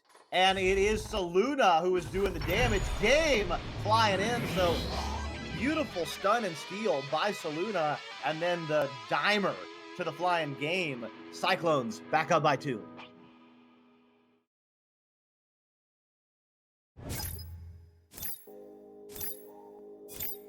So on their offensive rollout now are the Kings. Strem picking it up. Pigeon on the right side does deliver it there. Jiggy on the floor does deliver it there. Strem now on the left side does deliver it there. All that stack. Oh, that's a shot. It's going to be a little bit low. The back stack, very aggressive. Rosie and Acorn flying through. They did get the disc. Now they've got an opportunity. It's going to be Game trying to operate. It's going to be Game. Oh, no. I swear, some players are just able to move faster. I don't know how, but that was beautiful. Yeah, I mean, this is I think one of the we've seen in the game so far of 4 points. Going into the half, this could be a big momentum swing for the Cyclones if they can kind of take that small lead and push it into the next half. So yeah, a little 4-point lead, although definitely not comfortable. Both of these teams are operating very well. Oh, ow, ooh, ow, great shot. But it is picked up. Jiggy in the area, Strem in the area, Pigeon in the area. Game is going to deliver it over the right side. Rosie has a little bit of an angle, but doesn't shoot because that regrabbing stack was there, and they do get back. It's going to be Saluna passing it over to Game. Game operating on the shoulder, juking out everybody. Oh my goodness. You cannot stop that man. Juking Strem, and it looked like Al as well. Couldn't catch the other player, but yeah, 2 New York Kings could not get Game up by 6. I mean, this is the worry for New York Kings. I mean, they've been shutting down Game and his teammates for almost 2 full rounds now. The last thing they need before a half is for Game to start warming up. Yeah, Al not taking that shot again. That was an open goal. Pigeon now. Oh, Pigeon moving in. Nice work, Jiggy, causing a little bit of chaos in the bubble, just creating some focus for the defense. And that was big for the Kings because that was a 8-0 run that was stopped, or 8-2 run. So now only down by 4 are the Kings going into the halftime. 21-17. Your Eastern Finals, NEPA Pro Series, Orlando Cyclones up by 4. We're going to go to a short break and be right back.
Come and compete with the pros March 18th through the 20th in St. Louis, Missouri.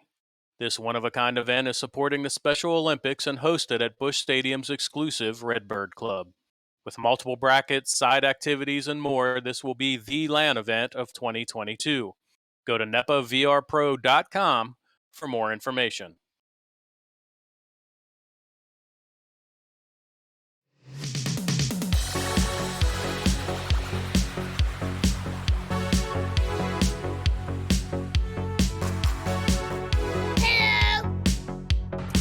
Hello. 110%, guys. Got to outwork your opponents. Let's go. 3, 2, 1, fight!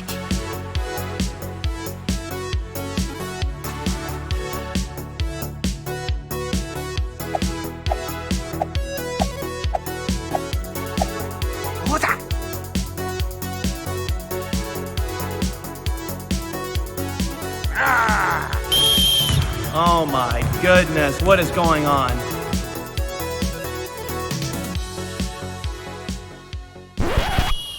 What are y'all doing, man? Come on!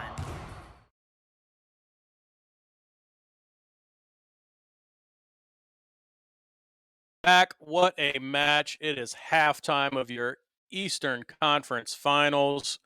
We have a 4-point match, and the best players in the game are doing exactly what they do best. Game, Strem, Saluna, that Green Pigeon. I mean, the play is as good as it gets. We'll take a look at the stats here. Phenom, what have you seen so far?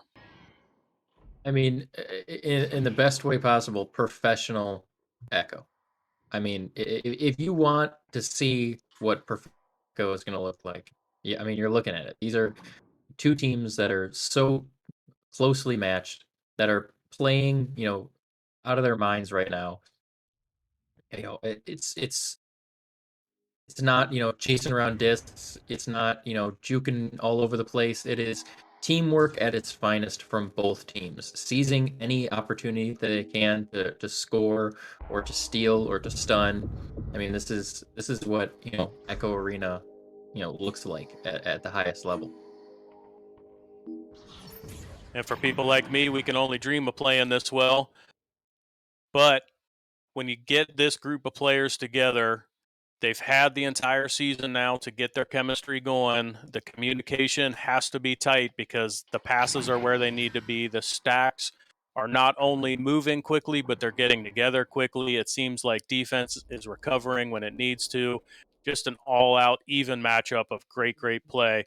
Doc, what have you seen so far? I mean, it's just been a really great game. There's been amazing individual skill and team skill. Some surprising shots, and some surprising plays.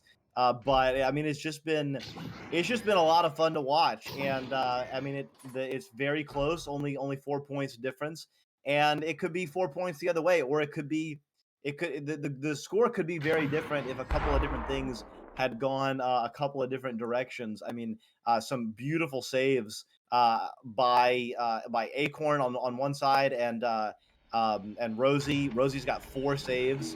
On the other side, I mean, Pigeon and Strem have really been stepping it up. Yeah, I mean, I'm looking forward to more of the same in round 3 and 4. I think this game is going to come down to the wire. And I honestly, I can't make a prediction right now. I mean, my gut says the Cyclones because I mean you got Game, but also I mean Acorn, Rosie, and Saluna are all playing extraordinarily well right now. Acorn had a monster of a save and a monster of a 3-point shot from half court. Just like that, Strem though gets the disc, but regrabbing right back to it, Game and Saluna. It's going to be Rosie with a big time 3. Oh, just a little bit wide. Game, juking. Game, just a little off the game. And it's going to be in the hands of Jiggy. So dodging a bullet there big time. Oh, no. You cannot do that. You cannot do that in the semifinals. You just missed 2 shots from Game. You have got to get that disc out. Cyclones score first in the second half, now up by 6. Yeah, I mean, I'm sure he's feeling that one. The whole team probably knew exactly what was going to happen after a small error like that. I mean, these level of players, you make an error and pretty well established that they're just going to take it and run with it. So, that's what I was talking about at the beginning of the match. Is it's just going to come down to who makes better moves, who doesn't, make those errors in the end here. And we talk about like 2-point swings, but realistically, if you have possession and you get scored on, you're looking at a minimum 4-point swing up to a 6-point swing.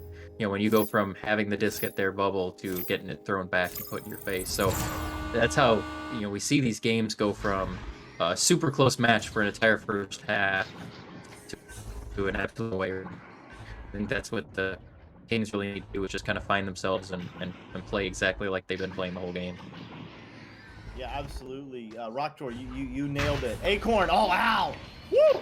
Wow. That was a heck of a save and really timely because only down by 8 right now, would have been down by 10. And maybe would have been feeling it a little bit more now. They're regrabbing stack is together. Jiggy with the clear, sending it in. Pigeon in the area, although Acorn and Rosie get right back, and they're able to pick it up. Oh, no. There's maybe an opportunity for the Kings. Game, though, picking it up and sending it back to Saluna. Pigeon and Al are adding a little bit of pressure. Oh, Strem, Pumpkin, Rosie, sending it over to Al. Al in space. Oh, no. Not quite sure where that was going. But now it's going to be sent over to the other side. and getting stunned out was Acorn. And Pigeon is going to try and clear it through, does. Although the flying stack does come in. A little bit of back and forth right now, Phenom, but some missed opportunities for the Kings. Yeah, I mean, the biggest thing coming into this for the Cyclones was their stacking ability. I mean, that's what, you have Acorn coming from Anomaly, one of the, primarily fast stack teams, and then, the chemistry of the other three all being, very heavy to that, 2v2 or 2-2 meta and the stack speed, but the Kings have absolutely kept up with them almost this entire time as far as, both the ability to read that stack and the next point of it. Oh, unfortunate self pull there from through it looks like Jiggy's head. Ooh.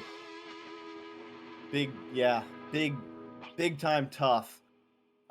This is a moment for the Kings. I mean, only down 10, and there's still a ton of time left, but they have not yet scored in this second half, and they've given up 6 points to the Cyclones. So that lead is starting to stretch, momentum starting to build for the New York Cyclones, and a score here will be absolutely huge for the confidence of the Kings. Pigeon moving up, has an option on the floor, does deliver to the left side. Strem maybe going to pass to the right side. Yes, Ow operating on the top. Oh, but Pigeon got stunned out. Great defense there. That was a great defensive stop, and that's got a chance. It's going to bounce into the bubble. Jiggy in the area, but flying faster is Saluna. But Jiggy just stealing it, and now going to deliver it over. This is an opportunity for the Kings, but Game and Rosie are regrabbing too quickly. Ow on the backside. So some nice play by both teams, and is feeling very tenuous though for the Kings.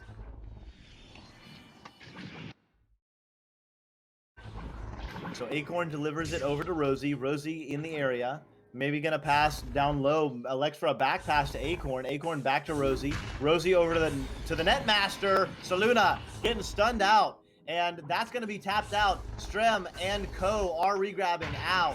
Going to deliver it down. Can the stacks get together? There is just too much stunning. And an unfortunate bounce right back into the hands. The goal is open for the moment. Oh, just out of the outstretched hands of Saluna. That would have been almost a definite 3 with a shooter like Saluna. So dodging a bullet there are the Kings, and let's see what they can do. Strem, goals open for the moment, but flying back was a defender. Pigeon passes off. Ow in the area, delivers it down. Jiggy gonna have Pigeon on the backside. Elects for the back pass to Strem. Strem gonna move up. Gonna get the teammate. Ow! Oh, just off the iron. So some really nice play by the Kings, but it turns into nothing. Yeah, they're doing really good at getting the disc up to the bubble, but they are seemingly struggling with the defensive style of the Cyclones right now. I'm not sure it's positioning from them or just the aggressiveness of that front stack. They can't hold on to it very long before having to kind of make decisions. So if your positioning isn't picture perfect, then they're going to capitalize on that. Great shot. Great shot, and that absolutely stops the bleeding. First score of the second half, 6+ minutes in for the Kings. Let's hope that starts a little bit of a run, because they were starting to feel like maybe the Cyclones were outpacing a little bit. Game and Saluna with the disc. Got to pass over to left side, Rosie. Now let's see what Rosie does. Delivers over to the right side. And Acorn is in the area. Going to be immediately under pressure. Strem with a 3-point shot. Oh, Strem just barely missing one there. That would have been huge. An opportunity here. Going to pick it up. Going to make some jukes. Strem doesn't get the 3, but does collect the 2. And so 4 quick points in less than a minute after going 6 minutes scoreless. And back within 6 are the Kings. Yeah, the same thing as the first quarter, but on the opposite side. It'd be great for the Kings to just get a good pick or good steal here and get some great momentum coming into the next quarter. On the opposite side, the Cyclones scoring on this possession is going to be a hard one to come in. Oh. What a save! Al with 2 huge saves this half already. Absolutely crucial, especially just energy and momentum wise, Phenom. You know, when you're not scoring a lot and the other team is starting to creep up, those saves can be absolutely huge. Game with the disc, operating in space. Pigeon trying to punk, delivering over to Saluna. To Game. Oh, Al again! 3 massive saves by Al, keeping the team in the game. Only down by 6. We're going to quarter 4 with the Orlando Cyclones with a slim lead over the New York Kings. This is to go to the finals and to determine the Eastern Conference champion. Do not go anywhere. We will be right back. This flag isn't backwards. It's facing this way because it's moving forward. Just like the men and women who wear it on their uniforms and the country it represents. They're all only meant to move one direction, which is why we fly it this way, on the flanks of the all-new Grand Wagoneer, moving boldly and unstoppably forward.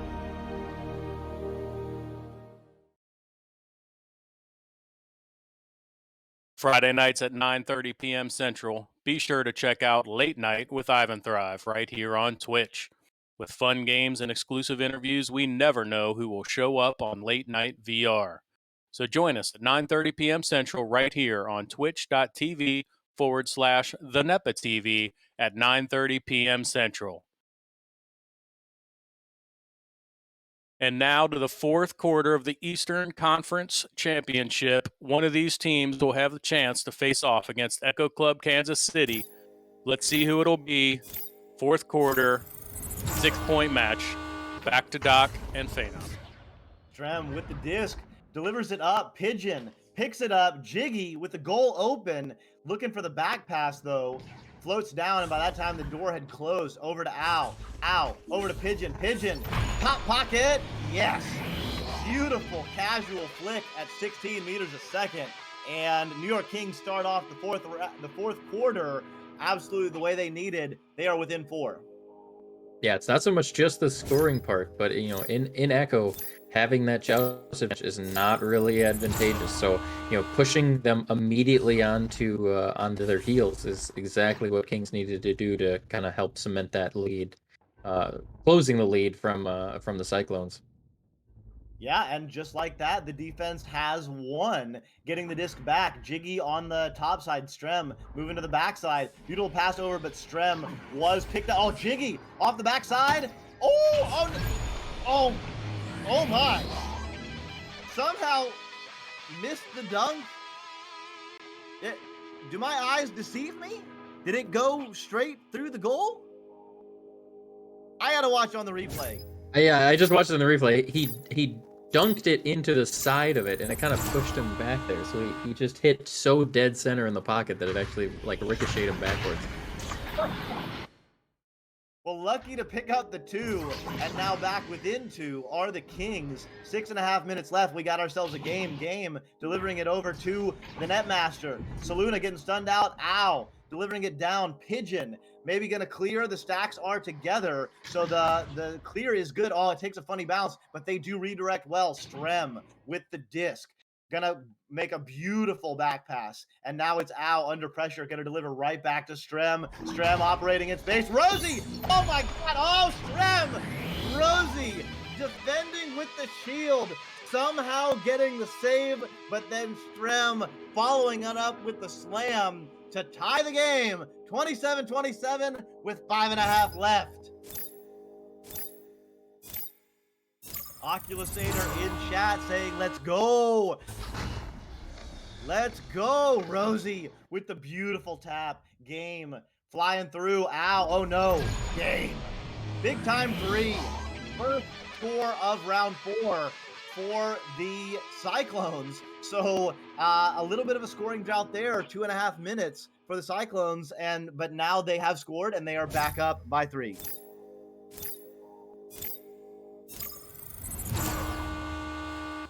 Strem with the disc. Over to Pigeon.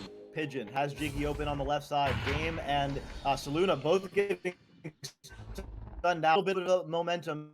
Pigeon attempting to keep them stunned out.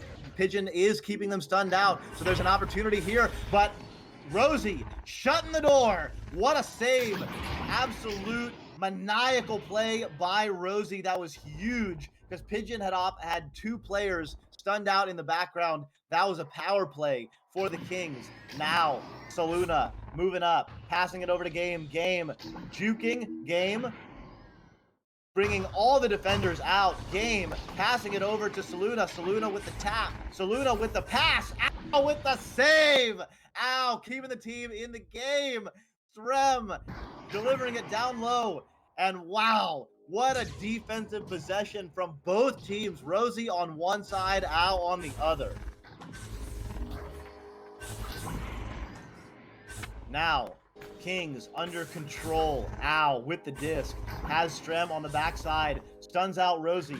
Beautiful back pass to Jiggy. Strem tapping over. Moving over to the other left side pack. Netmaster. That's Saluna in garb. Jiggy now flying in. Over to Pigeon. Beautiful spacing. Beautiful control from the Kings. They get two. They're back within one. 3.5 minutes left.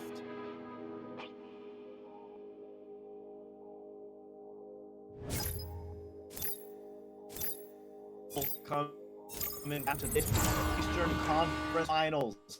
3.5 minutes left to decide who goes to the championship. Strem in the regrabbing stack. Oh, tries to pass the Pigeon, but it takes a bounce off that ramp, and they do lose it. That clear. Oh, the pass to Rosie. Oh my goodness. The stack is a little bit inaccurate though, and now Strem is going to deliver it. Their stacks are not together though. Jiggy and Pigeon do connect. Oh, not able to relocate though. Pigeon though gets it back. Y'all, the actions per minute are absolutely insane right now. Everyone is going absolutely insane. Pigeon getting the stun out. Strem in the area. Too many players in the bubble though, and we'll back it out. Over to Strem. Strem to the passing cutter. No. Pigeon not able to get there, but they immediately regrab in the offensive half court. Ow now. Sorry, delivers it up. It's going to be Acorn and Rosie overshooting, which gives Jiggy the chance to come back. So the doors are opening and shutting so quickly. That's a pass, or that's a clear rather, and it's going to be, oh, ow. Can't quite connect with the backside of the net. Strem, oh my God, 2 minutes left, 1 point game. Every opportunity is huge. Strem losing it to Game right there. Game picking it up. Game gonna deliver it in. Game passes over to Netmaster. That's Saluna. Rosie tapping it in. Oh, just barely. That would have been huge. But right there, back is Saluna. Delivering it over to the right side. Game delivers it to the floor. Acorn gonna make a move and then pass it back to Game. Game getting stunned out though. Pigeon and Strem are together. They've got a chance, but the stack from Rosie and Acorn is also together. 1.5 minutes left. 1 point game still. Back and forth and back and forth. Game finally delivering a big time strike. 3 points. 2 score difference with 1 minute left. I mean, every one of those interactions just on an absolute razor's edge. Could have gone a goal or a save or a clear either way on every single one of those interactions. 1 minute left in the Eastern Conference Finals. The pressure is on the New York Kings. They are 2 goals down. They cannot give up any scores, and they must score 2. This is not good. If this goes in this game, oh no. Acorn, though, with another opportunity, that will just about do it. I am not a mathematician. That is not what my degree is in. But I do think as still 2 scores. Maybe there's a chance if they get 2 very quick threes, but wow, the Cyclones have put the pressure on. Yeah, that last minute was the defining factor of all of that work. Pigeon with the disc. They have to move it quickly. Time is running out. Ow with the disc. 17, 16, 15. Jiggy with the 3. Oh! It goes down as a 3. three. How much time will there be left? There will be Not enough. seconds. 6. So left. close. So they need a quick steal and a big time 3. Can the Kings do it? Oh no, my math was incorrect. It was a negative 6 seconds. Yep. The Cyclones are your Eastern What a Conference game. champions. They will go to the finals to face off against Echo Club Kansas City. Congratulations to the Orlando Cyclones. What a match, down to the wire. Really could have seen that go either way, all the way down to the last couple of minutes. The New York Kings had their chances. They just couldn't finish when they absolutely needed to, and the Orlando Cyclones close it out. Phenom, let's look at the stats. What do you see? The players have left a little bit here, so let me look at the. I mean, possession time, 11 minutes to 10 minutes. It was so close. Even like shots taken, 31 to 28. Kings with 31 shots, and I mean, I think that's what made the big difference in that last 4 or 5 minutes. Both teams were making, just little tiny mistakes about, last second shots. Green Pigeon missed that open goal and another interaction. There was a couple of them, but the saves from Rosie Hope, 7 saves, Game with 4, Acorn with 2, Saluna with 2. I mean, every single player in this game did everything perfectly well. I mean, there was no like strikers and mid play, and every single player in this arena was doing everything they could in every position to make sure that their victory was sound. And I think just in at a razor's edge, the Cyclones just outperformed a hair. Indeed, just a hair, just a one-score victory, but it is enough to send them to the finals.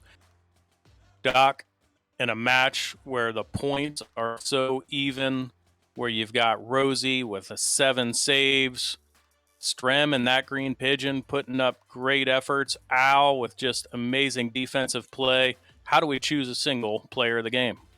It's so hard, and to name one, is to not give credit as you just did to all of these great players. I mean, it was an absolute team effort from both sides.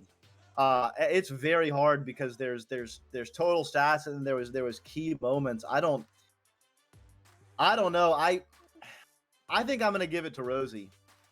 I think I'm going to give it to Rosie Hope because those saves, especially in crucial moments, were absolutely huge. The points that she weren't a ton, but they were key as well. Phenom shaking the head, but the saves were awesome. I love a good defense. Phenom, what do you think?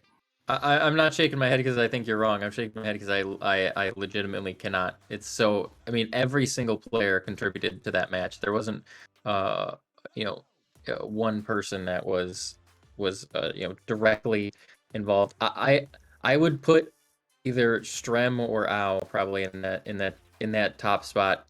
Strem just put so much uh, chaos into the defense of. I think he got a lot of the snags and fighting game on most of the defenses, and then you have Ao, who was making incredible saves from what is realistically the best striker that's ever lived. So to be able to save 3 shots almost back to back is crazy. To be able to save 3 of Game's shots back to back, I think he puts him up there. So I'm gonna say Ao for that match because I think as far as difficulty of what they did, I gotta say that's probably the most skillful moment was trying to make those saves. With this amount of pressure on against that, these level of players, to be able to it's not a fluke when it happens 4 times in a match against the same player. I mean, he was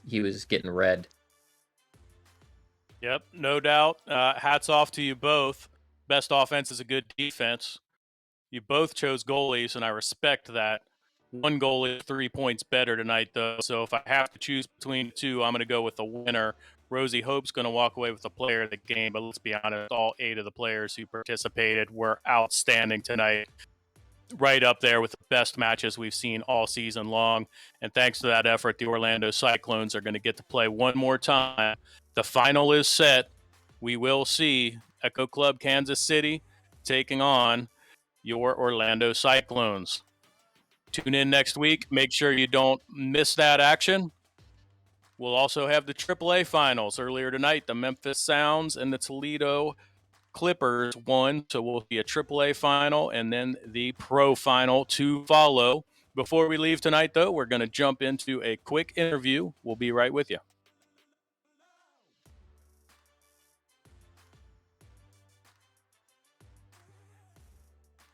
Not good. No, not yet. All right. Hello. Good evening, Saluna. How are you? Good. How are you? Hello. You feeling great after that victory?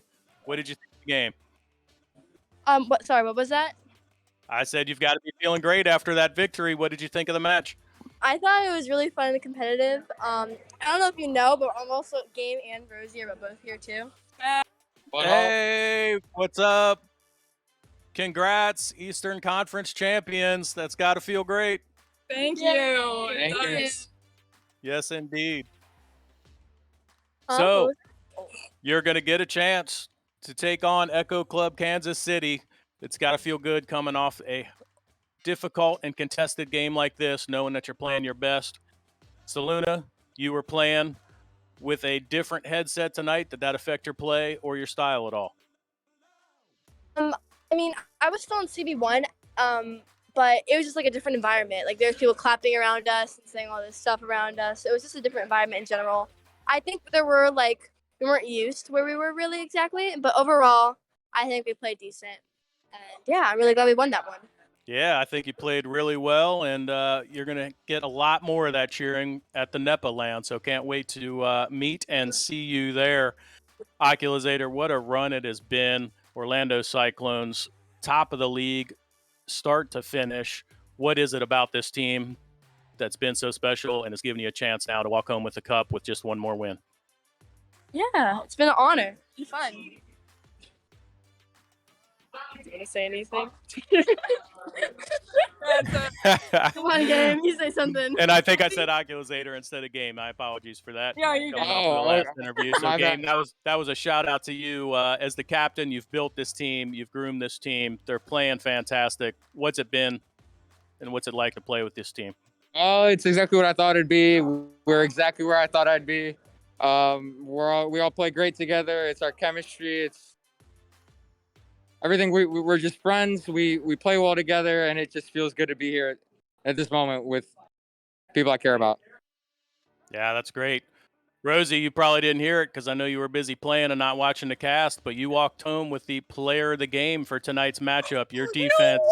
Your defense impressed all 3 of us. So it was a great performance. Your saves against some of the best players in the world were just super impressive. What was it you think that gave you that effort tonight, and have you had that great defensive play?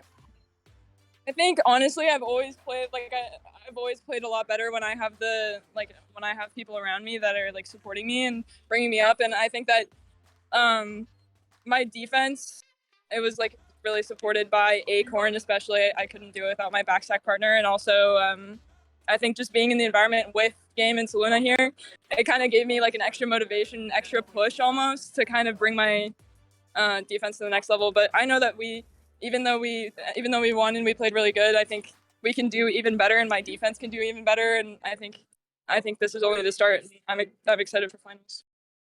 I am excited for the finals as well. It's going to be a great matchup. Can't wait to see what you guys do against Kansas City. Again, congrats, Eastern Conference champions. One more win, and you're going to go home with the very first NEPA Cup. So good luck to you in the future. Thank you for your time tonight. Great game. Congrats.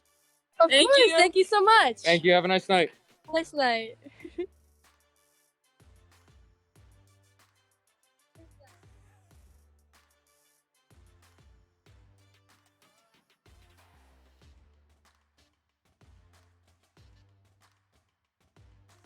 Interview there.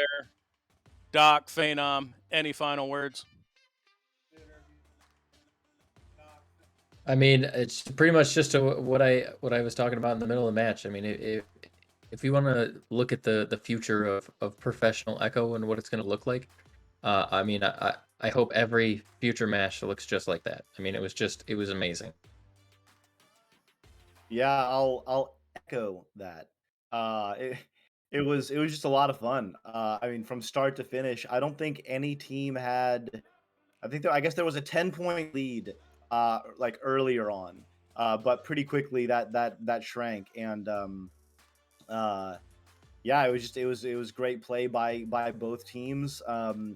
And it was great to hear that interview. To hear those players all in the same place, in a LAN, like the human voices together, and to hear from Rosie that she felt like her play was elevated because of the support from the community. We've all been missing that a little bit more lately in the last couple of years, and so it's good that things are kind of coming back, and it's just great to see a community like Echo that some of these players, a lot of us that's all we know is people in the headset, and now we're starting to come to these lands, and of course we got the NEPA land coming up in just a couple of months here, which will be another great opportunity to connect and meet folks and see everyone. So that'll be an amazing event, and it's just cool. It's cool to see the community grow, and it's cool to see here we are on the cusp of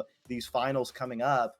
Yeah, I'm just stoked to be here. So glad to see these players, and looking forward to Echo Club Kansas City against the Orlando Cyclones. That's going to be and on the other side, Memphis Sounds against the who is the other Clippers. winner? The Clippers, the Toledo Clippers. So those will both be amazing matches. Yes, indeed they will. I can't wait to be back for those. I will not be back on Wednesday because I'll be busy embarrassing myself in the arena. So I hope the viewers are back to at least laugh at me, if not enjoy some good play. The exciting game that night, though, is going to be the All-Star match. You have 1 hour. Get to discord.gg/NEPA right now. Get your votes in. Choose the players that you want to see play in the All-Star match. Going to be great stuff there. You can also go to NEPAVRPro.com to check out all of the news on the NEPA LAN event that's coming up in March. Another great chance to interact with the players like Doc brought up. Doc Education, Phenom, great job tonight. We enjoyed some awesome arena. Can't wait to get to these finals. Always a pleasure. See ya.